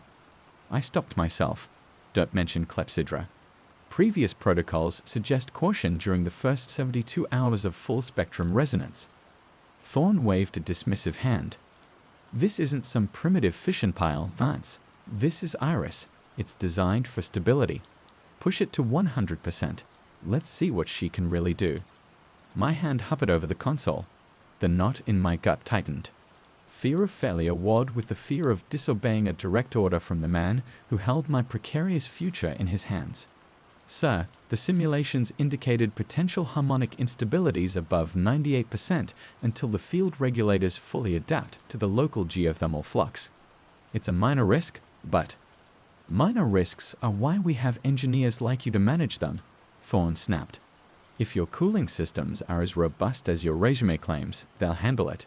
Bring it to 100%. Now. Reluctantly, I initiated the sequence. The holographic core pulsed brighter, shifting from amber to a fierce electric gold. The hum of the facility deepened fractionally, a vibration felt more in the teeth than heard. Numbers on the screens adjusted. Core temperature climbed slightly, then stabilized again. Energy output spiked significantly. There, Thorne said, a satisfied smirk playing on his lips. Potential unleashed. Keep a close eye on everything, Vance. I want hourly reports. He swept out of the control room, leaving me alone with the humming behemoth and my own anxiety. I spent the next hour glued to the monitors, cross-referencing data streams, running micro-diagnostics. Everything looked perfect. Annoyingly perfect. The reactor hummed along, churning out clean energy, seemingly unfazed by the jump to full power. Maybe Thorne was right. Maybe I was just projecting my past failures onto this new machine. It was during the second hour, while running a spectral analysis of the secondary sensor grid, sensors designed to monitor background radiation and any exotic particle decay from the chronoton field that I first saw it. A faint, rhythmic interference pattern. A series of short, sharp spikes against the background noise, repeating every 17.3 seconds. I frowned, zooming in on the frequency band. It looked artificial, almost like Morse code. No, that was ridiculous. Probably just resonance from a poorly shielded pump, or maybe atmospheric interference from a solar flare. Iceland was prone to strong auroral activity. I ran a diagnostic on the sensor array, all systems green. I checked the station's internal comms logs, nothing unusual. I checked space weather reports. Minor solar wind fluctuations, nothing significant. The pattern persisted. ... Dash dash dash. ... A repeating sequence. SOS. My blood ran cold for a second before logic reasserted itself. Why would it be SOS? And why on this specific, obscure sensor frequency, barely distinguishable from background static? Stress, I told myself. Lack of sleep. The pressure from Thorn. My mind was playing tricks, seeing patterns where none existed. It was noise. Just noise. I logged it as anomalous rhythmic interference, source unknown, likely equipment resonance, or external atmospheric phenomena, and tried to put it out of my mind. But as the hours wore on, under the sterile lights of the control room, with the Icelandic wind howling its lonely song outside, the faint, repeating pulse on the edge of the data stream felt less like noise and more like a whisper in the dark. Chapter 2. The whisper becomes a voice days bullet into weeks. The Iris reactor performed flawlessly, exceeding energy output projections. Dr. Thorne was ecstatic, already drafting triumphant reports back to Munich HQ. The initial tension of the startup phase eased for most of the small crew, a handful of technicians, security personnel, and Lena Hansen, the geophysicist monitoring the subterranean effects of the chronoton field. She was sharp, focused, and one of the few people on site who didn't treat me like damaged goods. We sometimes shared coffee breaks, discussing data, the weather, the sheer weirdness of living in this isolated bubble. But for me, the tension never fully dissipated, because the signal hadn't gone away. The rhythmic interference pattern on the secondary sensor array persisted. It wasn't constant, sometimes fading into the background noise for hours, only to reappear, faint but insistent. Always the same rhythm. ... Dash dash dash. ... Pause. Repeat. SOS. I tried everything to debunk it. I cross-referenced its appearances with every operational parameter of the reactor. Power fluctuations, field modulations, cooling cycles, pump activations. No correlation. I checked seismic activity, atmospheric pressure changes, magnetic field variations. Nothing. I even spent hours tracing the wiring schematics for the sensor array, looking for potential points of crosstalk or grounding issues. Found none. It defied rational explanation, and the engineer in me, the part that hadn't been shattered at clepsydra, couldn't let it go. The pattern was too clean, too consistent to be random noise. It felt deliberate. One evening, during a quiet shift, with only the hum of the reactor and the distant whine of the wind for company, I decided to treat it seriously. If it was Morse code, what was it saying? The repeating SOS was obvious, but maybe there was more embedded, hidden beneath the dominant pattern.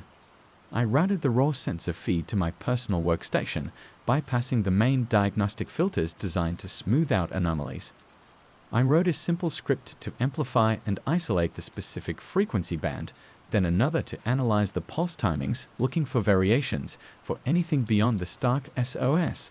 For hours, I watched the amplified waveform scroll across my screen. Mostly, it was the repeating distress call. But then, something shifted. A subtle change in the spacing between the SOS repetitions.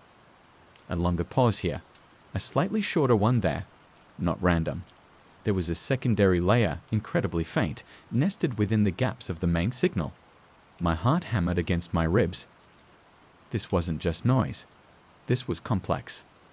I modified the script, instructing it to ignore the primary SOS pulses and focus only on the micro variations in the timing and faint amplitude shifts between them.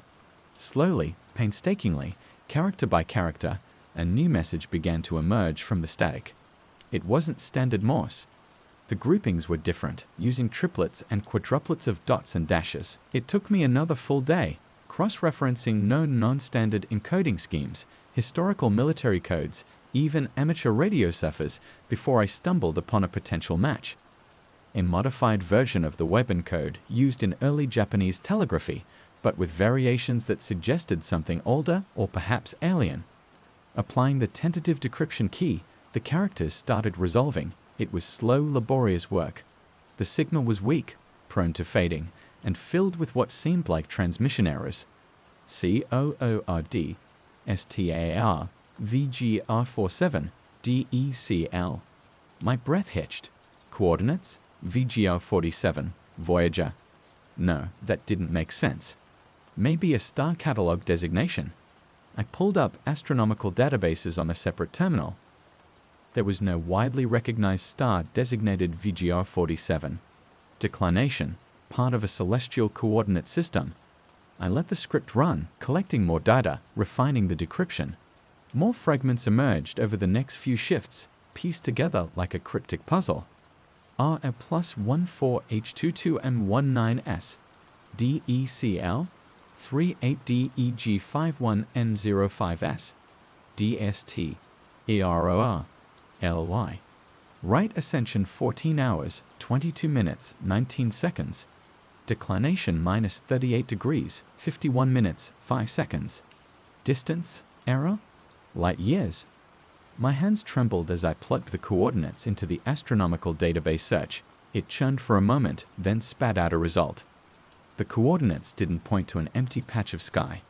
They pointed directly at Proxima Centauri, the closest known exoplanet to our solar system, orbiting the red dwarf star Proxima Centauri, approximately 4.24 light-years away. I leaned back in my chair, the control room suddenly feeling colder. A signal, resembling Morse code, embedded in the exotic particle readings of an experimental reactor tapping deep geothermal energy, broadcasting coordinates for an alien world. It was impossible.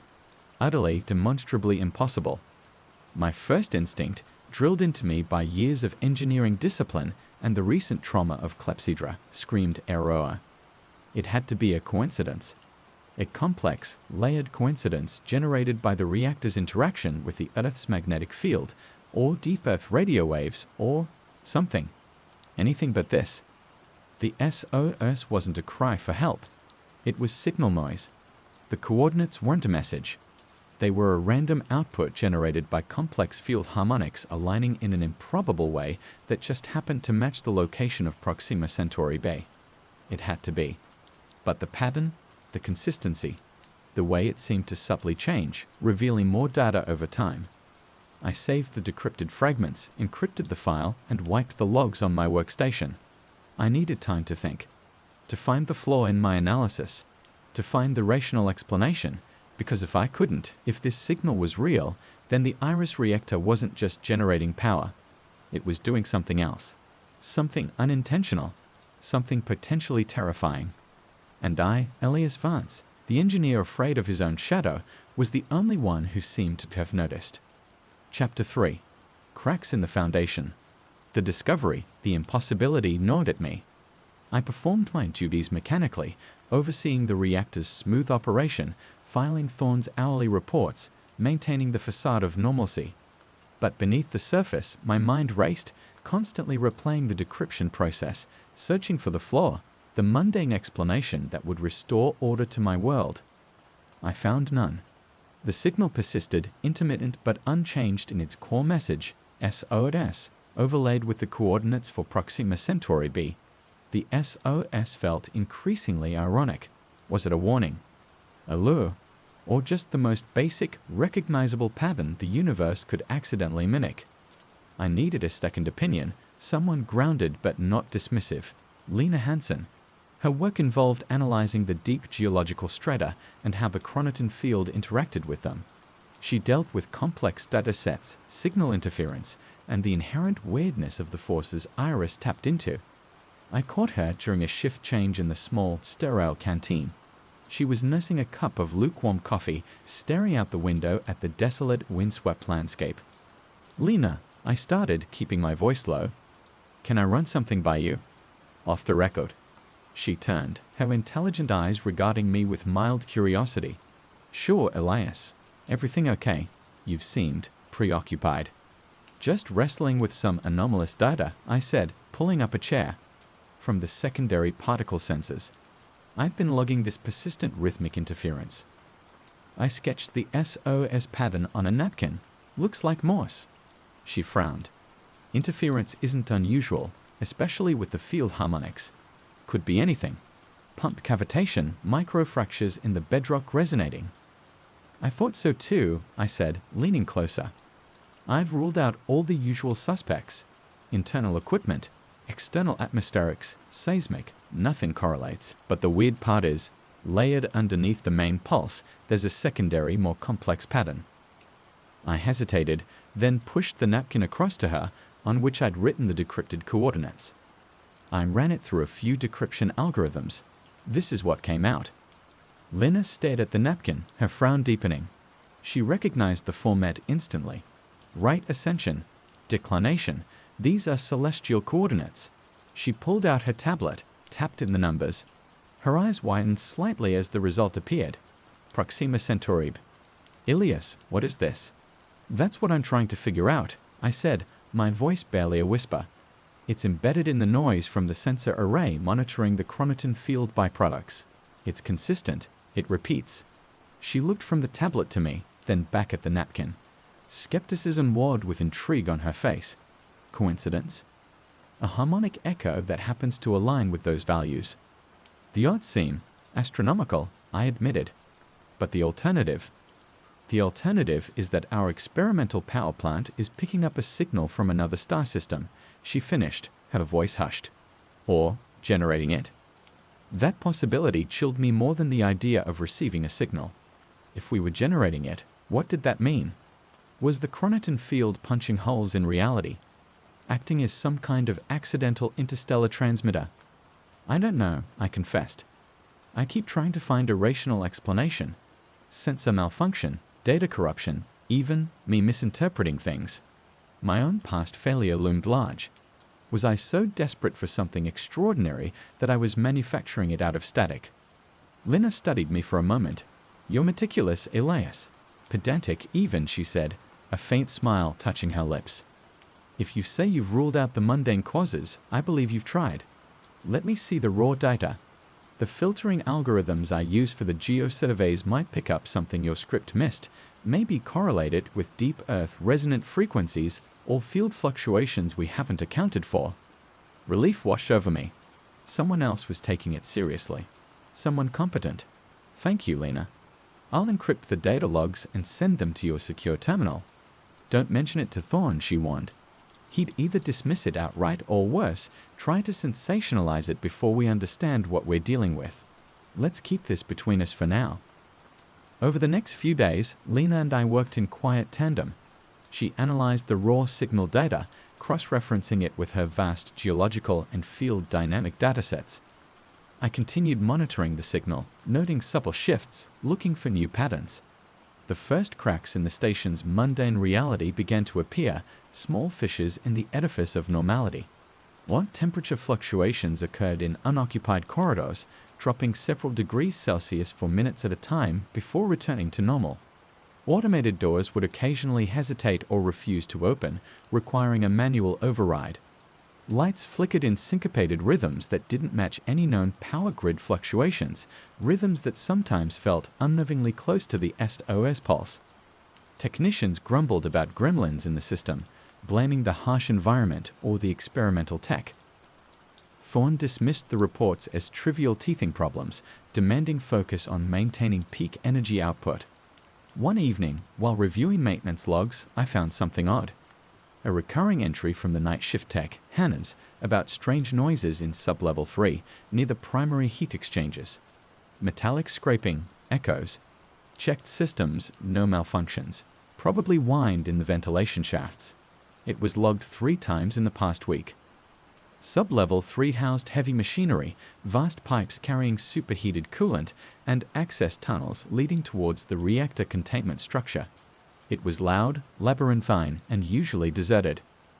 Driven by a growing unease, I decided to check it out myself during my next off-shift hours. Armed with a high-lumen flashlight and a radio, I descended into the bowels of the facility. The air grew warmer, thick with the smell of hot metal and ozone. The omnipresent hum of the reactor was louder here, a deep, resonant thrum that vibrated through the concrete floor. I moved slowly through the echoing corridors, playing my light across massive pipes and humming machinery. Everything seemed normal.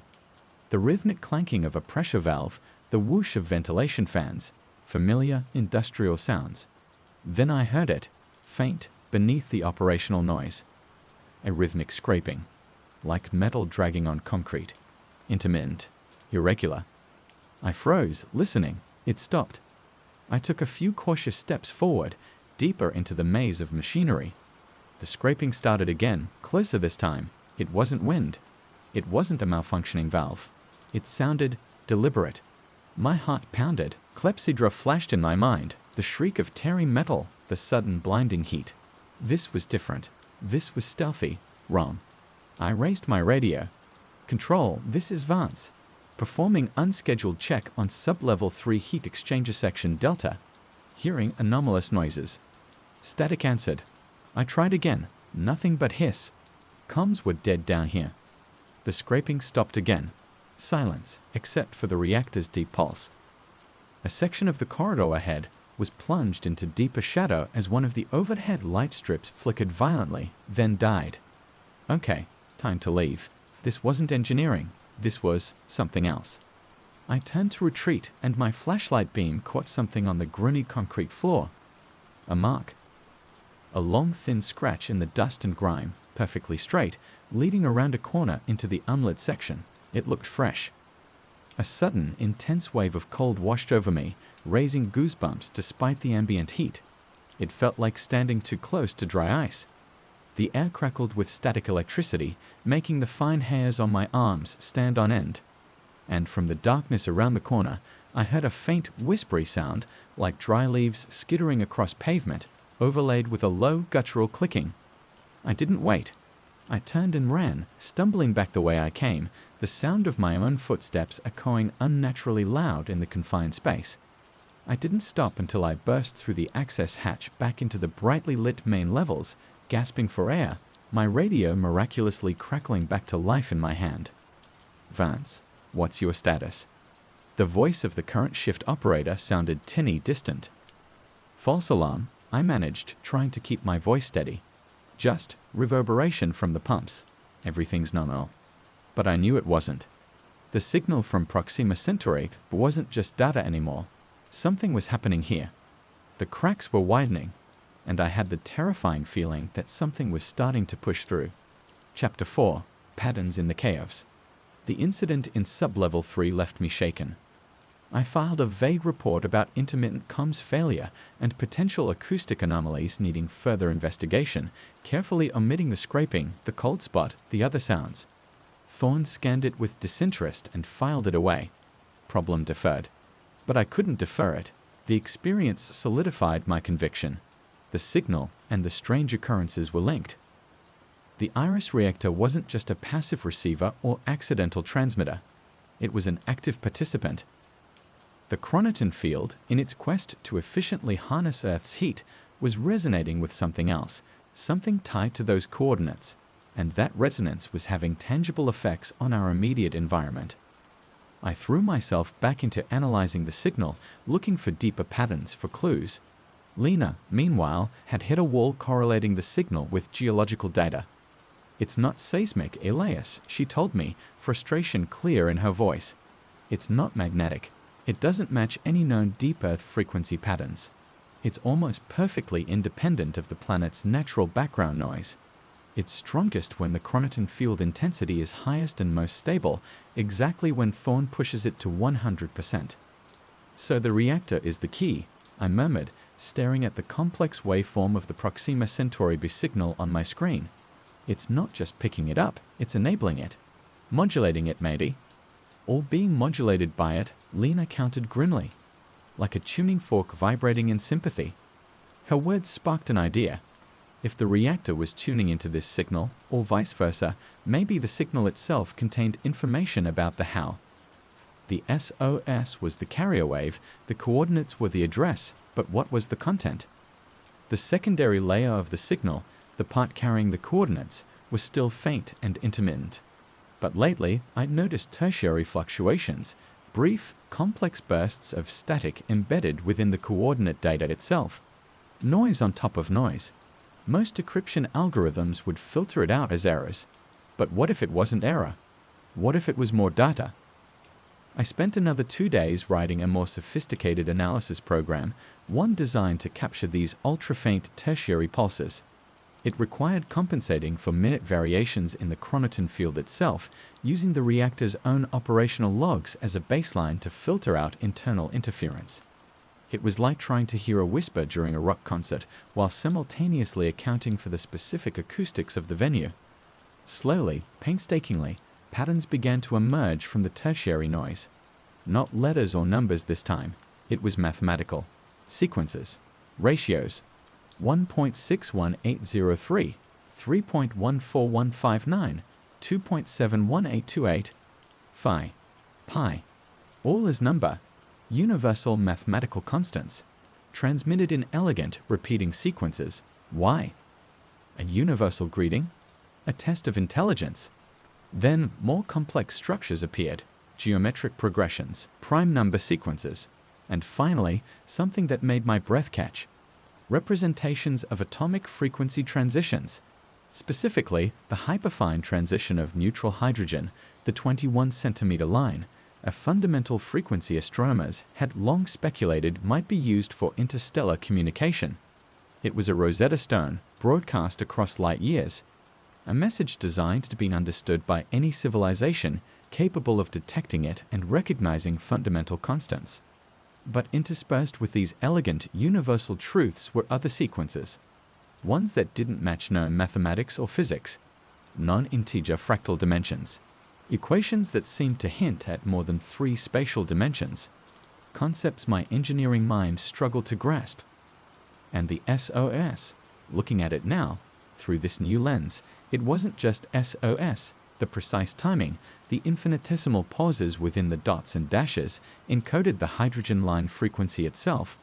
It wasn't just a distress call, it was the key, the tuning frequency hidden in plain sight. Lena. I called her over to my workstation, keeping my voice low despite the late hour and the near-empty control room. Look at this. I showed her the decoded mathematical constants, the hydrogen line frequency derived from the SOS timing, the bizarre fractal sequences. She stared engrossed. It's beautiful, she whispered. And terrifying. This isn't random. This is deliberate, intensely intelligent. But what does it mean? I asked, gesturing at the screen. Is it just saying hello, or is it instructions? Instructions for what? How to build a better reactor. She shook her head. Or how to tune ours more precisely to them. That thought sent a fresh wave of cold dread through me. Were we inadvertently optimizing our connection to the source? The station's gremlins were becoming bolder. Power fluctuations became more common, often coinciding with the signal's peak strength. The temperature drops were more pronounced, sometimes leaving thin films of frost on surfaces in isolated corridors before dissipating. Hans, the night tech, reported his tools going missing from sub-level 3, only to reappear in different locations hours later. He sounded spooked, requesting a transfer off the night shift. Thorne denied it, blaming carelessness. One afternoon, the main holographic display of the reactor core flickered erratically. For a split second, the familiar golden schematic vanished, replaced by a dizzying, impossible geometric shape, all sharp angles, shifting perspectives, and dimensions that seemed to fold in on themselves. Then it snapped back to the normal display. The operator on duty blinked, rubbed his eyes, and logged it as a projector glitch. But I saw it, and Lena, standing beside me, saw it too. Her face was pale. That wasn't a glitch, Elias, she murmured. No, I agreed. It looked like some of those fractal equations from the signal. The phenomenon, whatever it was, wasn't just sending information. It was beginning to imprint itself onto our reality, using the reactor's energy field as a conduit. The scraping sounds in the sublevels, the temperature drops, the flickering geometry. There were side effects of the connection, like static on a badly tuned radio. Or maybe they were the first tentative probes of something trying to manifest. My analytical mind, my reliance on facts and patterns, felt like the only anchor I had left. The signal contained patterns. The anomalies seemed to follow patterns, often linked to the signal's intensity or the reactor's output. If I could understand the patterns deeply enough, maybe I could predict what was coming next. Maybe I could find a way to control it, or sever the connection. The fear of responsibility, the ghost of clepsydra, was still there, but it was being overshadowed by a more immediate, primal fear, and by a desperate, burning need to understand. The patterns were the key. They had to be. Because chaos, true chaos, was unthinkable. Chapter 5, Echoes from the Past. The mathematical language of the signal became my obsession. I neglected sleep, fueled by caffeine and a growing sense of urgency. Lena helped where she could, running simulations on how the chronoton field might interact with the theoretical physics hinted at in the stranger equations, but her primary duties kept her busy. Thorn remained oblivious, focused solely on the kilowatt-hours Iris was feeding into the Icelandic grid. The small anomalies continued, becoming an unnerving background hum to our existence. Cold spots, flickering lights, misplaced objects, unsettling whispers just below the threshold of hearing, dismissed by most as products of isolation and stress in a high-tech haunted house. But the pattern was clear to me and Lena. The phenomena intensified when the signal from Proxima Centauri B was strongest, which in turn correlated with peak reactor stability at 100% output. Thorn's insistence on pushing the reactor was actively amplifying the connection. If we were going to understand what we were dealing with, we needed more context. Had anything like this happened before? Iris was built on a site chosen for its unique geothermal properties, but was there more to it? There were feasibility studies before Iris, Lena said one evening, scrolling through geological archives on her terminal. Several geothermal projects proposed for this area over the decades. Most fizzled out due to funding or engineering challenges. But one was different. She pulled up a heavily redacted file from the late 1970s. Project name, Volcanjata. Lead organization, a defunct Icelandic-German research consortium. Purpose, experimental deep earth energy extraction using magnetotelluric resonance. Sounds less fancy than chronoton fields, but the principle has similarities, Lena mused. Tapping deep energy sources through field interactions. It never got past the prototype stage. Shut down abruptly. Why? I leaned closer, peering at the screen. Official reason: catastrophic equipment failure during initial field tests. Unstable resonance cascade. Site deemed geologically unsuitable for the technology. Lena highlighted a section, but look at these annex reports. Internal memos, heavily censored. Fragments mentioned anomalous sensor readings, unexpected psychophysiological effects on personnel, containment breaches of unknown nature. Vague, bureaucratic language that hinted at something more profound than simple equipment failure. They covered it up, I breathed. Whatever happened here back then, they buried it. Maybe, Lena said cautiously. Or maybe it was just engineers encountering unexpected problems with experimental tech in a harsh environment, leading to stress and misinterpretation. But I didn't think so. Psychophysiological effects. Containment breaches of unknown nature. That sounded chillingly familiar. Inspired, I broadened my search. If Volcanjata encountered something strange, maybe there were older records, local histories, folklore connected to this specific area of the highlands. Accessing public Icelandic archives remotely was difficult with the station's firewalled network, but I managed to find a few digitized historical texts and ethnographic studies mentioning the region. Most were dry accounts of sheep farming and geological surveys, but one, a collection of local folklore compiled in the early 20th century, contained a recurring motif: tales of holduljos, hidden lights, seen deep in the highlands, particularly around the geothermal vents near our location. Not the aurora borealis, the texts specified, but strange, ground-level lights, sometimes accompanied by unsettling sounds, disorientation, and a profound sense of unease or being watched. Locals traditionally avoided the area, especially during long winter nights. Coincidence? Legends born from natural phenomena like gas emissions or seismic activity? Probably. But coupled with the Vulcan charter incident and our current situation, it painted a disturbing picture. Was this region naturally thin? A place where something found it easier to interact with our reality, especially when prodded by technologies like Vulcan charter or Iris? My investigation hit a dead end with the digital archives. I needed physical access to all the station logs, perhaps Vulcan charter plans if any survived, or even forgotten corners of the facility itself. Remembering the strange mark and sounds in Sublevel 3, I decided to explore the guts of the station more thoroughly. Armed with schematics downloaded from the less secure maintenance server, a powerful flashlight, and a healthy dose of trepidation, I started mapping the less frequented areas during my off hours: ventilation shafts, cable conduits, unused storage rooms, emergency access tunnels. Much of it was mundane, dusty, echoing spaces filled with pipes and wires. But in a disused storage area on Sublevel 2, tucked behind stacks of obsolete monitoring equipment, I found a locked metal cabinet. It wasn't on any recent inventory lists. The lock was old, corroded. Using a toolkit borrowed from maintenance, I managed to jimmy the lock. Inside were rows of decaying cardboard boxes. Most contained mundane site surveys and early construction blueprints for Iris. But one box, tucked in the back, was different. It had no modern labels, only faded German text. Vulcan charter. Anlage B. Sensor protocol. Vulcan charter. Site B sensor protocols. My heart hammered. I carefully lifted the lid. Inside were stacks of old magnetic tapes and brittle paper printouts. The air filled with the scent of dust and decaying plastic. I took the box back to my quarters, careful not to be seen.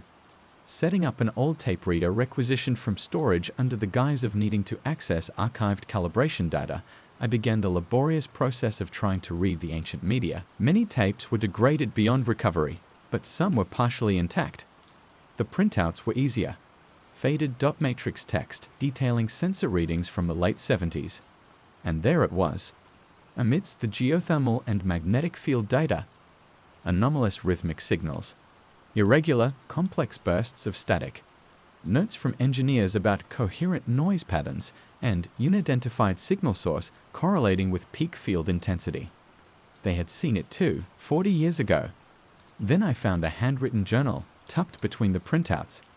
The German was technical, precise, but laced with growing anxiety.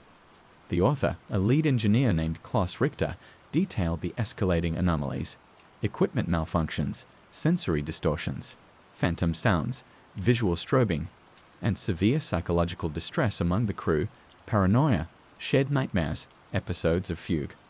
One entry stood out, dated just days before the project's official shutdown. October 17, 1978. The signal is clearer now. Not noise. Structure. Mathematical. Geometric.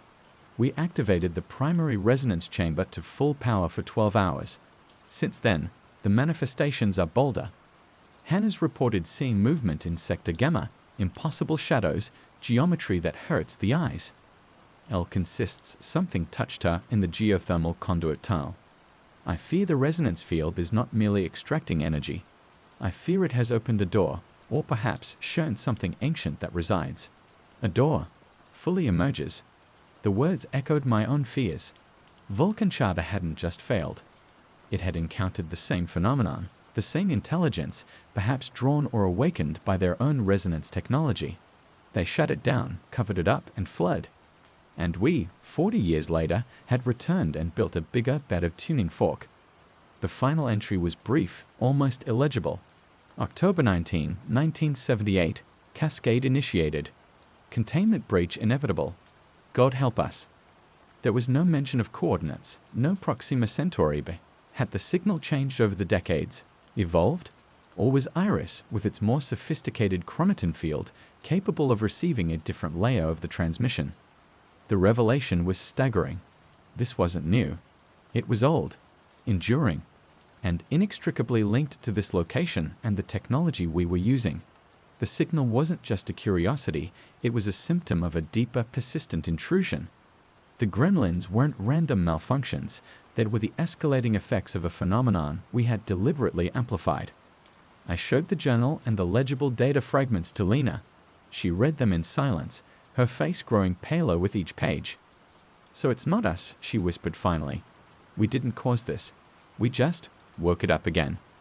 "Or gave it a stronger voice," I said grimly. Richter mentioned geometry that hurts the eyes, impossible shadows, like the flicker on a holographic display, like what Hans reported seeing. The past was echoing in the present, and the echoes were getting louder. We weren't just dealing with a signal from the stars. We were dealing with something that had roots deep in the earth beneath us, something ancient and aware, that responded to our technological probing with whispers of impossible mathematics and flickers of alien geometry, and it was getting closer. Chapter 6. The Imprint. The discovery of the Vulcan-Jada logs changed everything. The anomalies were no longer isolated incidents or products of overactive imaginations. They were data points in a terrifyingly consistent pattern spanning decades.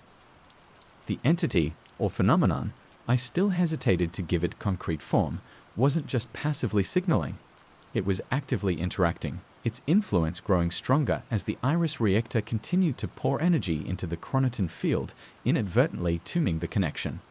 Lena and I redoubled our efforts, working in hushed tones during off hours, exchanging encrypted files, acutely aware that we were dancing on the edge of something vast and dangerous. Our goal shifted from mere understanding to finding a way to mitigate, to dampen the connection, without alerting Thorn or causing a panic. But the phenomenon seemed to have its own timetable. The imprinting incidents became more frequent and more overt. It started subtly. Strange, iridescent patterns, like oil on water, would sometimes shimmer momentarily on metallic surfaces near active field conduits. Small tools left unattended would be found arranged in complex geometric patterns, spirals, triangles within triangles, echoing the mathematical sequences in the signal. Then came the auditory phenomena, not just whispers anymore, but distinct sounds bleeding through. Technicians reported hearing what sounded like complex polyphonic music, discordant and non-repeating, emanating from the reactor containment structure itself, audible only when standing in specific locations. Others heard rhythmic clicking or chittering sounds from ventilation shafts, dismissed as pests, though none were ever found. The visual distortions escalated dramatically. The brief flicker of impossible geometry on the main holographic display happened again, lasting longer this time. Several staff members reported fleeting peripheral visions, shifting shadows that seemed to detach from objects, movements in mirrors that didn't match reality, brief glimpses of intricate lattice-like structures hanging in the air before vanishing. One morning Hans, the increasingly frayed night technician, cornered me near the engineering lab, his eyes wide with fear. "Mr. Vance, you gotta believe me. Last night, sub-level 3, the frost patterns." "Frost patterns?" I asked, trying to keep my voice calm. We'd had intermittent cold spots, but frost? "Not just frost," he stammered, wringing his hands. "On the main coolant pipe, section gamma. It was thick, like midwinter. But the patterns, sir, they weren't random ice crystals. They were, like circuits, complex, geometrical.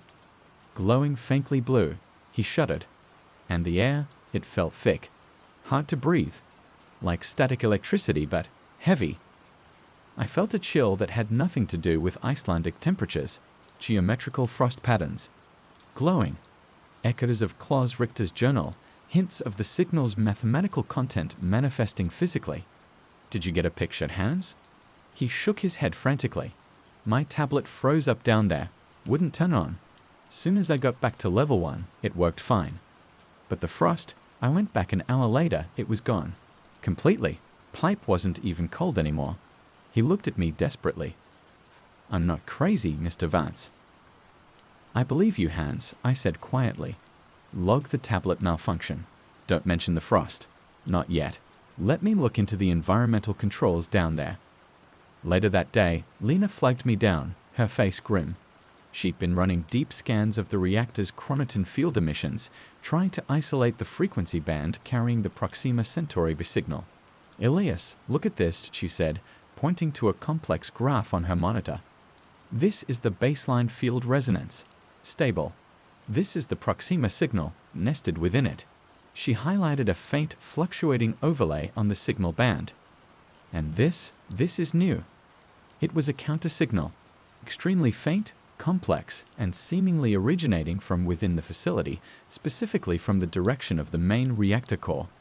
It wasn't part of the incoming signal, it was a response. Is it feedback? I asked, leaning closer. The reactor field echoing itself. I don't think so, Lena said slowly. The modulation pattern is different. It's almost adaptive. It seems to be interacting with the incoming signal, modifying its own frequency and amplitude in response to fluctuations from the Proxima Centauri B source. The reactor is talking back. The idea was ludicrous, terrifying. Or something using the reactor's field is, she corrected, like it's learning. Refining the connection. Look at the energy signature. She pointed to another readout. Minute energy drains from the core correlate perfectly with these response transmissions. It's using the reactor's power to send these replies. We were no longer just listening. We were in a dialogue initiated and controlled by an unknown intelligence, using our own power source as its voice box and energy supply. The most dramatic event occurred during a routine diagnostic shutdown of a secondary coolant loop. The procedure required briefly lowering the chronoton field intensity to 70%.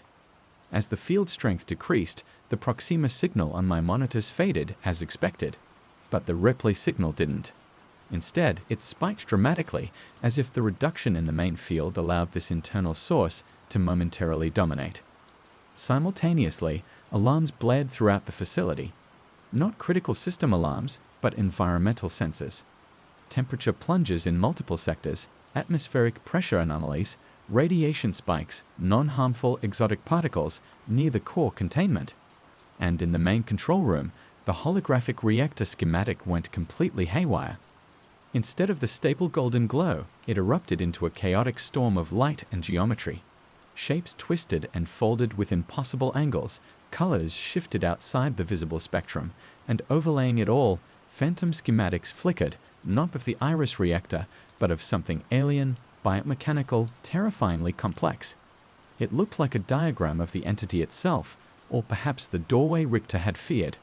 The few personnel in the control room cried out, shielding their eyes. The image pulsed, emitting a low, discordant thrum that resonated in our bones. I felt a wave of intense nausea and disorientation, the very geometry of the room seeming to shift and buckle around me. Then, as the technicians scrambled to bring the chronoton field back to 100%, the alien schematic collapsed, the holographic display sputtered, and the familiar golden glow of the iris core reappeared, steady and stable. The environmental alarms cut off. The disorienting pressure vanished. Silence descended, broken only by ragged breathing and the steady hum of the reactor. Dr. Thorne stormed into the control room moments later, demanding answers.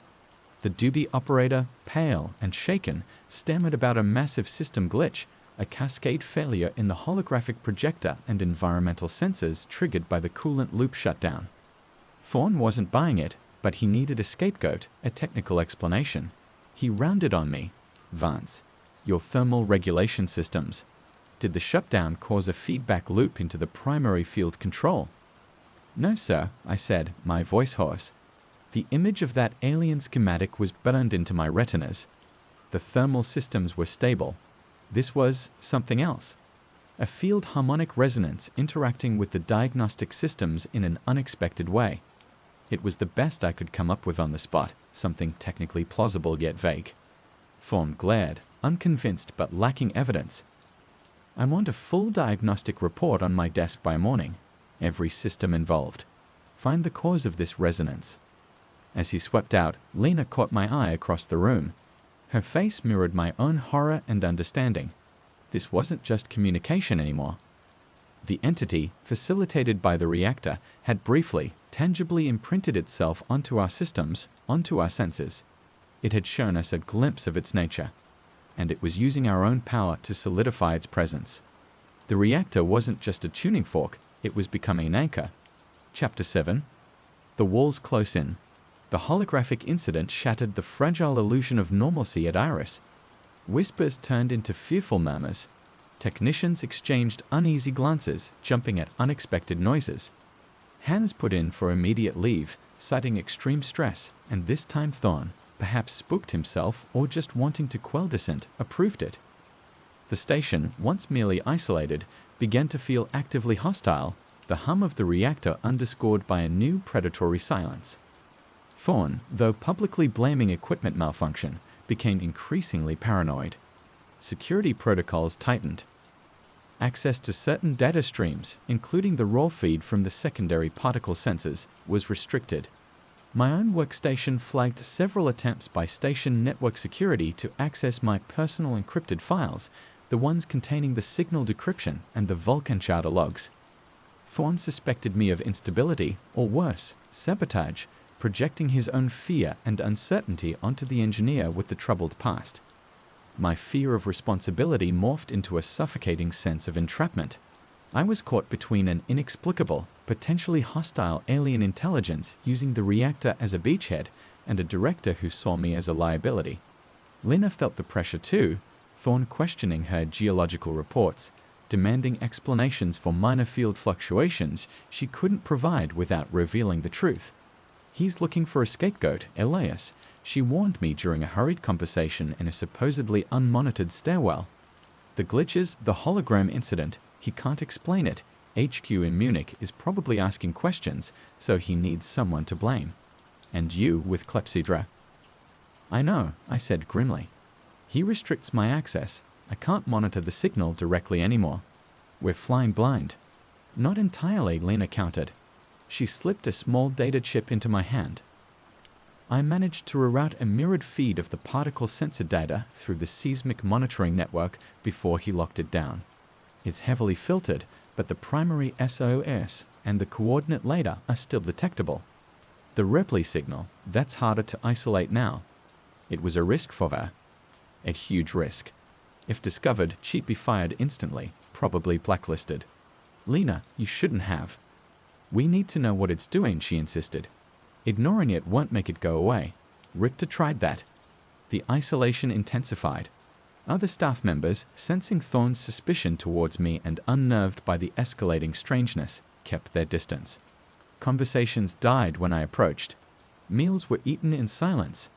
The camaraderie of the early days evaporated, replaced by suspicion and fear. I felt watched constantly. Was it Thorne's security goons?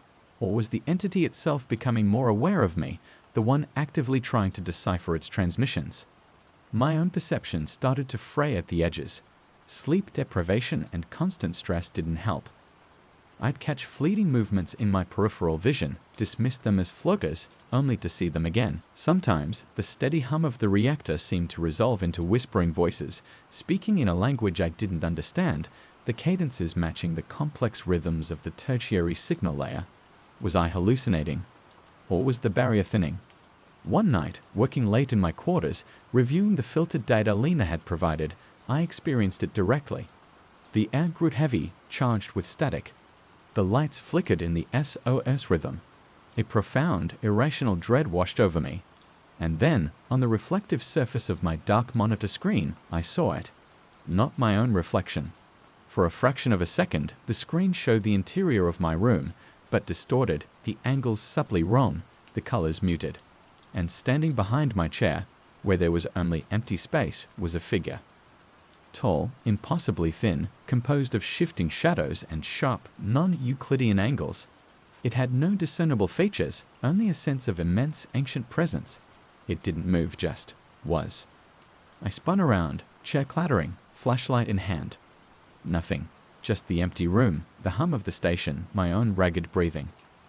I checked the door. Locked. Scanned the room. Empty. But the feeling lingered. The sense of having been observed, not by human eyes, but by something utterly alien. The image was seared into my mind, more real, more terrifying than any nightmare.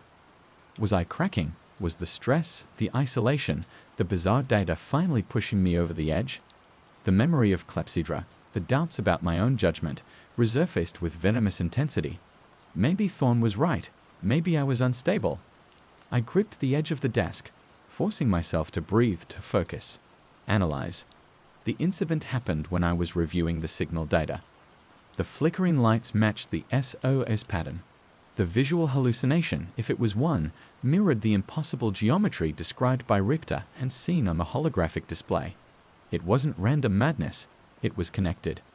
The entity wasn't just imprinting on the station's systems, it was beginning to imprint on me, targeting me. Or was I just becoming more sensitive to its presence through my prolonged focus on the signal? Paranoia became my constant companion. Every flicker of the lights, every unusual sound, every sideways glance from a colleague felt like confirmation. Thorne summoned me for another meeting, grilling me about minor discrepancies in past thermal reports, his eyes cold and suspicious. He didn't mention the signal or the anomalies, but the implication was clear. He was building a case against me. Lena grew more withdrawn, communicating mostly through encrypted messages. She reported subtle, coordinated energy fluctuations across the station, too synchronized to be random malfunctions, as if the entire facility was being subtly tuned. She also discovered anomalies in the deep Earth neutrino detectors, bursts of exotic particles originating from below the reactor, correlating with both the incoming signal and the replay signature. It wasn't just coming from Proxima Centauri, but it was resonating with something deep within the Earth, right under our feet, something the Vulcan Jada engineers might have disturbed. The walls were closing in, literally and metaphorically.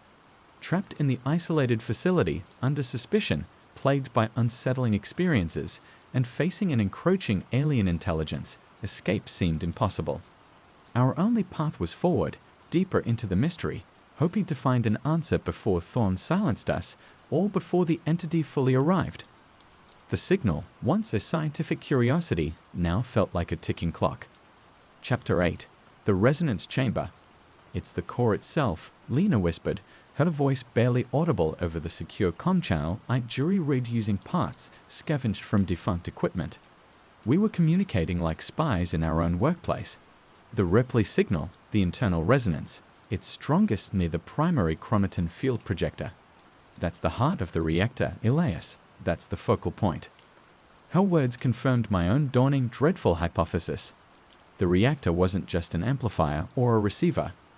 The chronoton field projector, the very device designed to manipulate space-time geometry for energy extraction, was acting as the interface.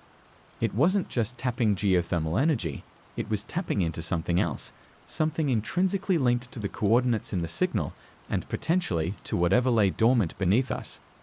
The Proxima Centauri signal wasn't traveling across light years in the conventional sense. Perhaps the coordinates represented a point in space dimensionally close, and the reactor field was bridging the gap.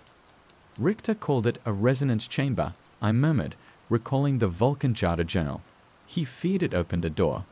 What if the chronoton field projector is the door? If so, we needed to understand its workings on a level beyond the operational manuals. Thorne had locked down the primary design schematics, citing proprietary security. But I knew backups had to exist somewhere. Perhaps physical copies, stored away from the main network. My mind went back to the locked cabinet in the sub-level 2 storage room where I found the Vulcan charter logs. Were there iris blueprints there too? Early drafts, perhaps. Under the pretext of investigating persistent ventilation noise, a real issue, likely caused by the subtle pressure changes induced by the phenomenon, I gained access to the storage area again. The cabinet was still there, my makeshift lock undisturbed. Inside, beneath the Vulcan charter box, were several rolls of large-format physical blueprints, early design iterations for the Iris core. Back in the relative safety of my quarters, I unrolled the heavy paper. These weren't the final designs, but they showed the fundamental principles, the intricate layout of the field emitters, the focusing lenses, the stabilization matrix. And tucked within the main schematic for the chronoton field projector assembly, I found it. A secondary system. Labeled Harmonic Resonance Modulator, Experimental. It wasn't detailed in the standard operational manuals I had access to. It looked like an addition, almost an afterthought, integrated deep within the projector core. Its function, according to the sparse annotations, was to fine-tune field harmonics and cancel out exotic particle interference. Interference, like the signal. Cross-referencing the component numbers with obscure technical annexes, I managed to pull from a less secure engineering archive server. I pieced together its true potential function. The modulator wasn't just for cancelling interference. With the right input frequencies, it could amplify specific resonance bands, creating highly focused points of space-time stress. It was designed, perhaps, for even more efficient energy extraction, deemed too unstable or unpredictable for the primary operational phase. It was dormant, unused, also the manuals implied. But the repli signal Lena detected, the adaptive response originating from the core, what if the entity wasn't just using the main field, but had somehow gained access to or activated this hidden modulator, using it to refine the connection, to strengthen its foothold? A new, terrifying layer of the signal emerged from Lena's filtered data feed around this time. Within the mathematical constants and hydrogen line frequencies, short, specific frequency bursts appeared. Not random, precisely timed. When I compared these frequencies to the technical specifications of the harmonic resonance modulator, they matched perfectly. The signal wasn't just communication, it contained activation codes, instructions for our own technology. The entity wasn't just knocking, it was trying to pick the lock from the inside, using keys we didn't even know existed, embedded within the reactor itself. We had to get a look at the modulator, physically inspect it, see if it showed signs of activation or unusual energy signatures. But accessing the reactor core itself was impossible without triggering alarms and bringing Thorne and his security down on us. There was, however, one way to get close: the primary maintenance conduit, running adjacent to the core containment structure. It was shielded, cramped, and filled with monitoring sensors, but offered the closest possible proximity without breaching containment. Access was restricted, requiring specific override codes. Codes I didn't have. But Lena did. Part of her geophysics monitoring involved sensors placed deep within the bedrock, accessed via routes that occasionally intersected with core maintenance conduits. She had clearance for sections bordering the containment zone. "It's risky, Ilias," she said, her face pale when I proposed the idea. "Thorne's security is watching the access logs like hawks, and the radiation levels near the core. We'd be shielded by the conduit walls," I argued. "And we only need a few minutes, just long enough to get a high-resolution scan of the projector housing near the modulator assembly. Look for energy spikes, thermal anomalies, anything. And if we find something, then we know the entity has direct control over a critical reactor component," I said grimly. "And maybe we can figure out how to disable it, severing the connection at its source." Reluctantly, Lena agreed. We planned it meticulously, timing our entry during a shift change when monitoring was theoretically laxest, using Lena's clearance codes, carrying portable scanners and radiation detectors. Descending into the maintenance levels, the air grew thick and heavy again. The hum of the reactor was an overwhelming physical presence here, vibrating through the metal grating under our feet. We navigated the dimly lit, narrow conduit, the massive curved wall of the reactor containment structure looming beside us, radiating a palpable warmth. Our radiation detectors clicked intermittently, but levels remained within acceptable limits for short-term exposure. We reached the section closest to the chronoton field projector assembly, the spot indicated on the early blueprints as housing the harmonic resonance modulator. I raised the portable scanner, aiming it at the thick containment wall. The device whirred, penetrating the shielding, mapping the energy signatures within. Lena watched the readings, her brow furrowed. "Anything?" I whispered. "Standard field emissions, background radiation, wait." Her eyes widened. "There, a localized energy spike. High frequency. Right where the modulator should be." The scanner screen confirmed it. A distinct pulsing energy signature, completely different from the main chronoton field, emanating from deep within the projector assembly. It was active, and the pulse frequency, it matched the repli signal. Suddenly, the lights in the conduit flickered violently.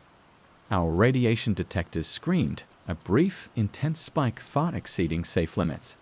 The air crackled, and the heavy metal wall beside us groaned like stressed metal. "Ilias!" Lena yelled, grabbing my arm. "Look!" On the curved surface of the containment wall, directly opposite the active modulator, frost was forming rapidly. Not random frost, but intricate, glowing blue geometric patterns, the same circuits Hannans had described. They spread like phosphorescent veins across the metal, converging on a single point.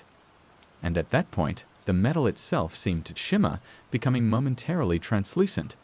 Through the impossible window, for a heart-stopping instant, we saw inside. Not the expected machinery of the reactor core, but a space filled with swirling, non-Euclidean geometry, blinding light, and shifting, indistinct shapes that moved with predatory speed. It was a glimpse into the doorway, into the place the entity resided or traversed. Then, just as quickly, the frost vanished, the light died, the radiation levels dropped back to normal, and the wall was solid metal once more. The only evidence was the lingering cold and the acrid smell of ozone. We scrambled back, stumbling through the conduit, hearts pounding, until we reached the safety of the upper levels. We had our proof. The entity wasn't just using the reactor, it was actively manipulating a hidden component, drawing power, solidifying its connection, and beginning to physically breach containment. The resonance chamber was active. The door was opening, and we were running out of time. Chapter 9. Contact. The glimpse into the core, the confirmation of the active modulator and the tangible breach shifted our fear into focused desperation. We couldn't tell Thorn. He'd lock us down, possibly sedate us, and try to handle it his way, likely making things worse. We couldn't call for outside help. Who would believe us? And how could we even communicate securely? We were on our own. Our only hope was to disable the harmonic resonance modulator to cut the entity's direct line into the reactor's heart. Studying the early blueprints again, I identified potential failsafes, emergency shoot-offs designed for the experimental phase, possibly still functional if we could access the right control nodes.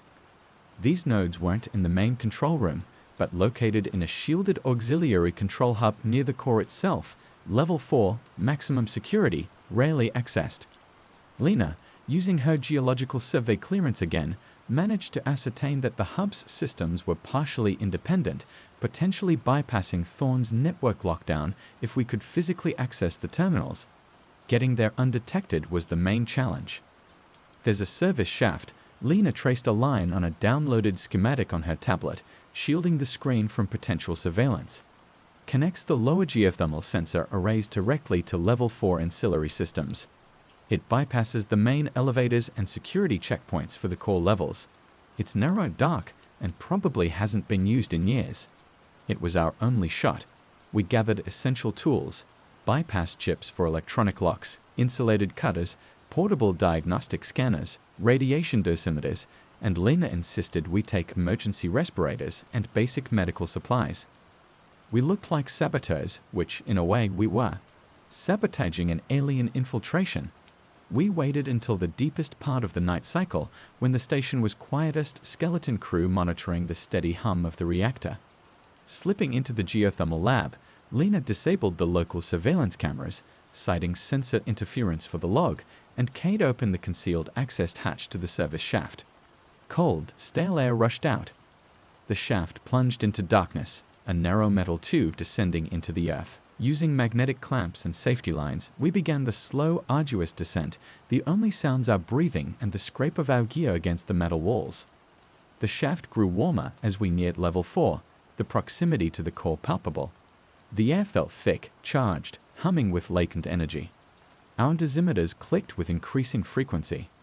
Finally, we reached the access point to level 4. A heavy, airtight hatch sealed with an electronic lock. I worked quickly with the bypass chip, sweat dripping into my eyes despite the relative cool. The lock clicked open. We emerged into a small, sterile chamber bathed in the low glow of emergency lighting. Banks of servers hummed softly.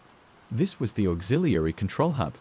In the center stood the terminal bank controlling the core's ancillary systems, including, hopefully, the modulator's failsafes.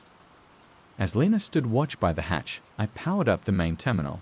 It bypassed the network bludgeon, demanding physical key access, which we didn't have. But a secondary maintenance interface responded to my bypass codes. I navigated through layers of archaic command line interfaces, searching for controls related to the HRMM. Elias, hurry, Lena whispered, her voice tense. My tablet's picking up anomalous energy readings nearby, not from the core side, from the access tunnel behind us. My fingers flew across the keyboard. Found it. HRMM emergency dampening field. Status: offline. Required authorization: level 5 director override. Damn it. There had to be a manual override, a physical cutoff. I scanned the schematics integrated into the terminal interface. Yes, a power conduit junction box located in a server's crawlspace behind the server racks. Physically severing the connection might trigger alarms, but it would cut the power to the modulator directly. Behind the racks, I told Lena, manual power junction for the HRM circuit. As I moved towards the racks, the lights in the hub flickered wildly. The hum of the servers changed pitch, becoming a discordant whine. A wave of intense cold swept through the room, extinguishing the emergency lights, plunging us into near-total darkness, illuminated only by our helmet lamps and the glow of the terminal screen. "Ilias!" Lena cried out. Her voice sounded strained, terrified. I spun around. Lena was pressed against the far wall, her flashlight beam trained on the entrance hatch we'd come through. The heavy metal hatch was visibly buckling inwards, streaks of glowing blue frost spreading across its surface like spiderwebs. A low, guttural clicking sound echoed from the service shaft beyond. The entity knew we were here. It was trying to get in. "The junction box, now!" Lena yelled, fumbling for something on her belt, a high-intensity emergency flare. I scrambled behind the server racks, located the junction box by the faint glow emanating from its seams. Prying open the cover revealed a tangle of thick, shielded cables. Identifying the HRM power feed from the schematic, I raised the insulated cutters. The main hatch groaned, tearing at its hinges. The clicking sound intensified, accompanied by a dry, rasping sound like sandpaper on stone. I cut the cable. Sparks showered the crawl space. The discordant whine of the servers abruptly cut out. The terminal screen went dark. The glowing frost on the hatch flickered and died. The pressure against it ceased. Silence. Blessed, terrifying silence. Did it work? Lena gasped, still aiming the unlit flare at the now-still hatch. "Modulator power is cut," I confirmed, my voice shaky. "The direct line is severed." But the silence didn't feel like victory. It felt like waiting. The air remained heavy charged. The cold hadn't fully dissipated. And then it started. Not from the hatch, from the room itself. A low thrum vibrated through the floor, resonating in my bones. The residual energy in the air coalesced. Shadows in the corners of the room seemed to deepen, lengthen, detach themselves from the walls. The geometry of the space felt subtly wrong, angles shifting, perspective skewing. In the center of the room, where the terminal had been, the air shimmered. Light bent unnaturally around a point of intense darkness. The clicking and rasping sounds returned, louder now, seeming to come from everywhere and nowhere at once. "Ilias," Lena breathed, backing away slowly. The darkness coalesced, taking shape. It wasn't the shadowy figure I'd seen in my monitor reflection. This was more complex, more horrifying. A shifting, multi-limbed construct of impossible angles, iridescent surfaces, and patches of absolute blackness that seemed to absorb the light from our beams. It was vaguely biological, vaguely mechanical, utterly alien. Tendrils of what looked like frozen mist or solidified shadow writhed around its core. It felt ancient, intelligent, and utterly indifferent to us, except as obstacles. This wasn't just an imprint or a probe. Cutting the modulator's power hadn't banished it. It had merely forced it to manifest more directly, using the ambient energy of the core's proximity. We hadn't closed the door, we just slammed it shut on its arm. And now it was pushing through the frame. The flare in Lena's hand ignited with a blinding white hiss. She threw it towards the entity. The creature, the presence, recoiled slightly from the intense light and heat, emitting a high-pitched shriek that was part tearing metal, part organic agony. The sound hammered at my skull, threatening to buckle my knees. "The shaft. Go." Lena screamed, shoving me towards the crawlspace exit. I scrambled out from behind the racks. Lena fired something else from a handheld device, a burst of concentrated sonic waves. The entity convulsed, its form flickering, momentarily losing cohesion. "Now, Ilias." We plunged back towards the service shaft hatch, slamming it shut just as a shadowy tendril lashed out, scoring deep gouges in the reinforced metal. I engaged the manual locking bolts, praying they would hold. We didn't stop, scrambling up the shaft as fast as our trembling limbs could manage, the horrifying sounds from level 4 echoing below us, the shriek, the clicking, the sound of tearing metal. We didn't slow until we reached the geothermal lab, collapsing onto the floor, gasping for air, covered in grime and terror. We had cut the cord, but we had also come face to face with the entity. It wasn't just a signal or a phenomenon anymore. It was here, and it was furious. Chapter 10, Containment Protocol. The ascent from level 4 felt like clawing our way back from hell. We emerged into the geothermal lab, not daring to speak, the spectral shrieks and tearing metal sounds still echoing in our minds. We sealed the service shaft hatch, wiped down the access panel, and tried to erase any trace of our passage, but the tremor in my hands wouldn't stop. We had seen it, truly seen it. A physical manifestation drawn through the thinning veil by the reactor's energy, angered by our interference. Cutting the modulator's power had been necessary, but it had also been like poking a wasp's nest with a stick. The wasps were out now. Before we could even process the encounter, alarms began blaring throughout the station, not the localized environmental alerts, but full-scale containment alarms. Red lights flashed, casting pulsing, bloody shadows down the corridors. A synthesized voice echoed from the intercoms. Containment breach warning. Level 4. All personnel proceed to designated muster points. Security teams deploy. Protocol Gamma initiated. Protocol Gamma. I vaguely remembered it from orientation. Deep core instability. Imminent catastrophic failure. Or uncontrolled energy release. Thorn knew, or suspected enough to trigger the highest alert. Had our actions in the auxiliary hub triggered failsafe sensors? Or had the entity's manifestation been detected? He'll lock down the entire facility, Lena said, her voice ragged. No one in or out. He'll blame us. We need to get to the main control room, I decided, adrenaline surging through me again. If the entity is manifesting physically, if it's causing core instability, simply locking down won't stop it. We need to shut down the reactor. Completely. Thorn will never agree to that. He might not have a choice if the core is about to go critical. I grabbed her arm. We know more about what's happening than anyone.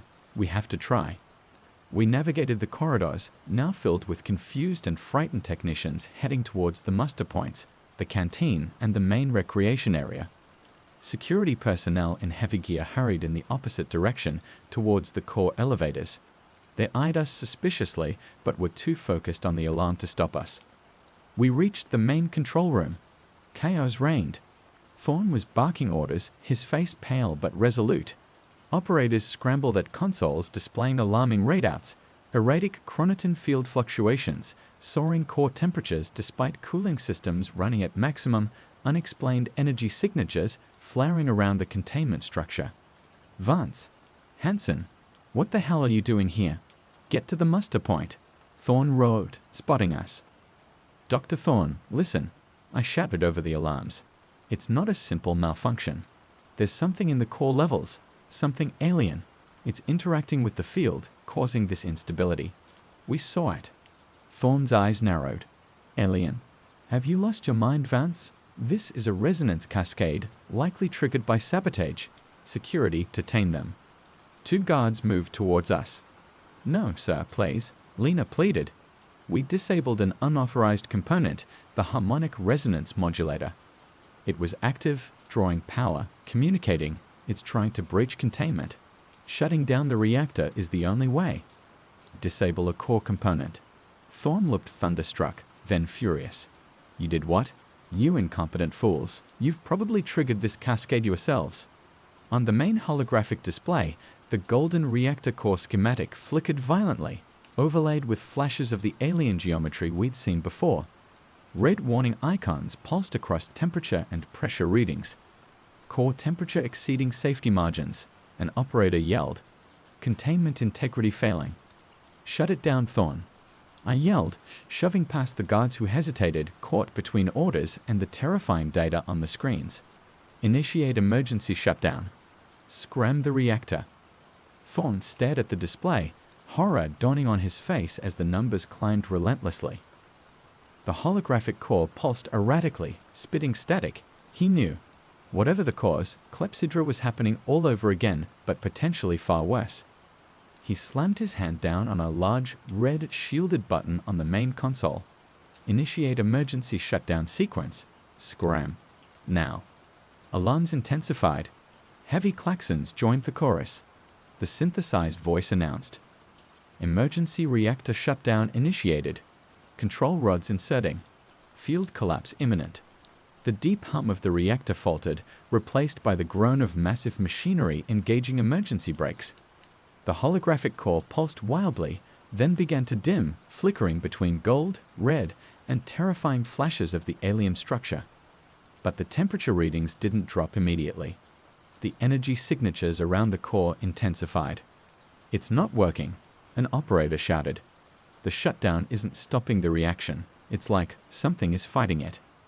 The entity, it was anchored too deeply, drawing on the residual field energy, perhaps even the shutdown process itself, to fuel its manifestation. Suddenly, a blood-curdling scream echoed from the intercom, cut off abruptly. It came from the direction of the core elevators. "Security teams, report," Thorne yelled into the comms. Only static answered. The control room doors hissed open, but it wasn't security, it was something else. A figure stumbled in, clad in the torn remnants of a security uniform. But it moved jerkily, unnaturally. Its skin had a gray, waxy pallor and intricate, faintly glowing blue lines, like the frost patterns, pulsed beneath its surface. Its eyes glowed with the same cold blue light. It wasn't human anymore. It was assimilated. A puppet. It raised its service weapon, not at us, but towards the main reactor control console, its movements stiff, puppet-like. Before anyone could react, Lena tackled the assimilated guard from the side, sending them both sprawling to the floor. The weapon discharged, blasting a shower of sparks from an overhead conduit. More sounds came from the corridor, scraping, clicking, the wet shuffle of unnatural footsteps. They were coming. The entity wasn't just in the core, it was spreading, using the station's personnel as vessels. "Seal the control room," Thorne bellowed, finally grasping the true nature of the horror. Operators scrambled to hit the emergency lockdown buttons. Heavy blast doors slammed shut, sealing us inside. But the sounds from the corridor didn't stop. Pounding began on the reinforced doors, scraping sounds, as if something was trying to find purchase to tear its way through. We were trapped with a dying reactor that refused to die, and with the first wave of the entity's assimilated forces trying to break in. The lights flickered, casting long, dancing shadows. The air grew bitingly cold. On the main screen, the core schematic finally winked out, replaced by a swirling vortex of static and impossible geometry. The connection wasn't just severed, it was broken open, and hell was spilling out. Chapter 11. Resonance Cascade. The pounding on the blast doors was relentless, a terrifying drumbeat accompanying the groaning protests of the dying reactor. Inside the sealed control room, the remaining handful of us, me, Lena, Thorne, and 3 terrified operators, were prisoners in the heart of our own creation. The shutdown, why isn't it completing? Thorne muttered, staring at the chaotic readouts. Control rods are fully inserted, but the energy readings, they're off the scale. "It's not a fission reaction anymore, sir," I said, my voice strained. The glimpse into the core, the assimilated guard, it was all falling into place with horrifying clarity. The entity, it's using the collapsing chromatin field, the residual space-time stress, as a power source. It's not a meltdown we're facing, it's a forced manifestation event. It's using the reactor's death throes to fully emerge. Lena, breathing heavily after subduing the guard, now lying unnervingly still, the blue light fading from its eyes, leaving only dead flesh, nodded grimly. The resonance cascade Richter wrote about, it wasn't an equipment failure. It was this, the entity breaking through when they tried to shut it down. The temperature inside the control room was plummeting. Frost formed on the consoles, our breath pluming in the air. The pounding on the door intensified, accompanied by the shriek of tearing metal. They were getting through. We needed a plan. Fighting the assimilated crew seemed futile. There were likely too many. Hiding was temporary. Our only hope was to disrupt the entity's power source, the chaotic energy of the dying reactor field. But how? My mind raced, frantically reviewing the reactor schematics, the Vulcan charter logs, the mathematical language of the signal itself. The entity used resonance, harmonics. The modulator amplified specific frequencies. The shutdown created chaotic energy fluctuations. What if we could introduce a counter-resonance? a disruptive frequency precisely targeted to destabilize the entity's hold on the collapsing field. The signal, I said aloud, thoughts crystallizing. The mathematical constants, the hydrogen line, it wasn't just communication, it was tuning. It taught the reactor, or the entity within it, how to resonate perfectly. So, Thorn demanded, his usual arrogance replaced by raw fear. So maybe we can detune it. I turned to the main engineering console, ignoring the frost gathering on the screen. If we can calculate the precise harmonic frequency the entity is exploiting in the collapsing field, maybe we can use the station's main comms array, reroute power, and broadcast a counter frequency directly into the core containment. It was a long shot, a crazy shot. It would require immense power, bypassing safety protocols and precise calculations based on incomplete data and theoretical physics derived from an alien signal. And we'd have to do it before those things broke through the door. Can you even calculate that? Lena asked, grabbing a heavy wrench from an emergency toolkit, a pitiful weapon against the horrors outside. The tertiary signal layer, the fractal equations, the non-integer dimensions. I muttered, fingers flying across the keyboard, trying to access the core diagnostic archives before the system failed completely. They seemed to describe the field manipulation itself. If I can model the current collapse based on those principles. One of the operators, a young woman named Freya, surprisingly calm amidst the chaos, spoke up. The comms array has an independent power source, but rerouting enough energy to broadcast into the core, it would overload the emitters within minutes, maybe seconds. Seconds might be all we need, I grunted, the model beginning to take shape on the screen, a terrifyingly complex waveform representing the entity's parasitic resonance. Lena, can you bypass the power regulators for the main transmitter? Lena nodded, already working at an adjacent console, her knuckles white. Thorn, surprisingly, didn't object. He seemed broken, staring blankly at the buckling blast door. The calculations were frantic, instinct and desperation filling the gaps where data lacked. I derived a counter frequency, a discordant wave designed to clash violently with the entity's harmonic to overload its connection to the collapsing field. Got it. Lena yelled. Power rerouted. Emitters are hot, ready for frequency input. Uploading now. I initiated the transfer. The lights in the control room dimmed further as power surged towards the comms array. A deep hum vibrated through the structure, the sound of the emitters charging far beyond their design limits. The pounding on the door stopped. A heavy silence fell, more terrifying than the noise. Then, from the core of the station, came a sound unlike anything I had ever heard. A deafening, soul-shattering screech of pure agony and rage, containing layers of tearing metal, organic pain, and collapsing geometry. The entire facility shuddered. The floor bucked beneath us. On the console, the energy signatures from the core went ballistic, spiking off the charts before abruptly flatlining. The chaotic readings smoothed out, dropping rapidly towards zero. Did it work? Freya breathed. The screech faded, replaced by the dying whine of the overloaded comms emitters. Then silence. A profound, unnerving silence. The cold in the room began to recede slowly. The blast doors remained sealed, but silent. No more pounding. No more scraping. Cautiously, I accessed the external sensors. Life signs readings within the station were minimal. Heat signatures were dropping across all levels except for the residual warmth of the now truly inert reactor core. I said, my voice hoarse, I think we disrupted its connection, severed its anchor. When its power source was cut off so violently, maybe it couldn't sustain its physical manifestation, or its hold on the assimilated crew. So, it's over? One of the operators asked, hope flickering in his eyes. Thorn finally stirred. Don't be fools. Something like that. It doesn't just die. He looked older, diminished. We stopped it maybe. Banished it for now. But it knows we're here. It knows this place. He was right. We hadn't won. We had survived. Barely. The cost was immense. Most of the station crew were gone, either killed or assimilated then released when the connection broke. The reactor, our multi-billion-euro project, was inert, possibly damaged beyond repair. The facility was a tomb. And we, the survivors, were trapped inside, with the silence, the ghosts, and the knowledge of what leapt just beyond the veil waiting for another resonance, another door to open. The signal from Proxima Centauri B might have stopped when the reactor died, but the source was still out there. And now it had coordinates for us too. Unearth. Chapter 12. The Burden of Knowing. The silence following the counter-resonance blast was heavy, suffocating.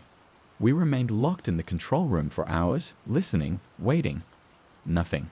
The temperature slowly returned to the regulated norm. The emergency lights hummed steadily. The storm had passed, leaving behind a wreckage-strewn silence. Eventually, cautiously, Thorn used his command codes to override the lockdown. The blast doors groaned open, revealing the corridor beyond. It was empty. No assimilated guards, no alien horrors, just stillness and signs of violence. Scorch marks on the walls, deep gouges in the metal doorframe, a discarded security helmet lying cracked on the floor. We emerged, the 5 of us, into the silent station. It felt desecrated. We moved like ghosts through the familiar halls, checking the muster points. The canteen and recreation room were empty, doors locked from the outside, presumably by security before they were taken. We'd found bodies. Some clearly victims of the initial chaos, others slumped in corners or hallways. The faint blue lines faded from their skin, leaving them looking peacefully dead, but utterly wrong. The entity hadn't just killed. It had used them, then discarded them when its anchor was severed. The walk to the surface exit was harrowing. Every shadow seemed poised to move. Every flicker of a dying light felt like a precursor to horror. We avoided the core levels, the elevators, anywhere near sub-level 3 or level 4. The air felt cleaner near the surface, the oppressive weight lifting slightly, but the sense of violation lingered. Thorn used his authority to activate the emergency satellite uplink, a system independent of the main comms array we'd fried. He sent a coded distress signal to Munich HQ, reporting a catastrophic reactor failure, containment breach, and requesting immediate evacuation, citing severe environmental hazards. He made no mention of alien entities or assimilated crew. Plausible deniability. Protecting the company. Protecting himself. Help arrived 12 hours later. A fleet of heavy-duty helicopters descending through the grey Icelandic sky. Stern-faced men and women in hazmat suits and corporate security uniforms swarmed the facility. They weren't rescuers. They were a cleanup crew. We, the survivors, were quickly isolated, debriefed separately, and subjected to medical and psychological evaluations. The official story was already being written. A cascading systems failure due to unforeseen geothermal instability coupled with potential operator error, the blame implicitly falling on me and Lena for our unauthorized actions. The deaths were attributed to structural collapse and toxic gas release. The Iris reactor project was declared a catastrophic loss. They didn't ask about impossible geometry, blue frost, or things moving in the shadows. And we didn't offer the information. Who would believe us? We'd be declared insane, locked away, discredited. The truth was too monstrous for balance sheets and press releases. Thorn played his part, the grieving director devastated by the loss of his project and crew, subtly guiding the narrative away from the impossible. Freya and the other operator, traumatized and likely threatened into silence, corroborated the official version. Only Lena and I knew the full horror. We exchanged glances during the debriefings, a silent acknowledgement of the shared nightmare, the shared burden. We were given sedatives, flown back to Reykjavik under guard, and then quickly separated. I was placed on indefinite medical leave, given a generous severance package contingent on signing an extensive non-disclosure agreement, and politely but firmly told my career in advanced energy was over. Lena, I heard later, received a similar package and disappeared, supposedly returning to academia in Canada. We never spoke again. Easier, perhaps. Safer. I'd left Iceland, unable to bear the stark landscapes that now felt like windows into cosmic indifference. I drifted, ending up in a small coastal town in northern Japan, seeking anonymity, trying to rebuild some semblance of a normal life. I took a mundane job teaching basic physics at a local college. Routine, predictability, facts, things I could anchor to. but the burden remains. The knowledge of what happened at Iris, what lurks beyond our understanding, is a constant companion. I see the mathematical constants, phi, pi, e, everywhere, not as elegant truths, but as alien fingerprints on reality. I scan the night sky, not with wonder, but with dread, knowing that Proxima Centauri isn't just a distant exoplanet. It's a source, a neighbor. Sometimes, late at night, when the wind howls just right, I think I hear the faint rhythmic pulse. ... dash dash dash ... Is it memory? Trauma? Or is the signal still echoing, searching for another resonance, another door? I analyze data streams compulsively, meteorological data, seismic reports, radio telescope feeds available online, searching for patterns, for anomalies, for any hint that it is stirring again. It's a compulsion, a continuation of the work I started at Iris, driven now not by curiosity, but by fear and a crushing weight of responsibility. I saw its face. I know it exists. The Iris reactor is decommissioned, the site supposedly sealed and abandoned. But I know places like that are never truly abandoned. Corporations, governments, someone will eventually go back, drawn by the lure of the unique geothermal properties, or perhaps by whispers of the energy signatures we registered. They'll drill again. They'll build another resonance chamber. And the entity will wait. It's ancient, patient. It has coordinates. It knows the frequency. All it needs is for someone to tune in again. The knowledge I carry feels less like a shield and more like a beacon, attracting the very attention I dread. The silence isn't peace. It's just the pause between transmissions.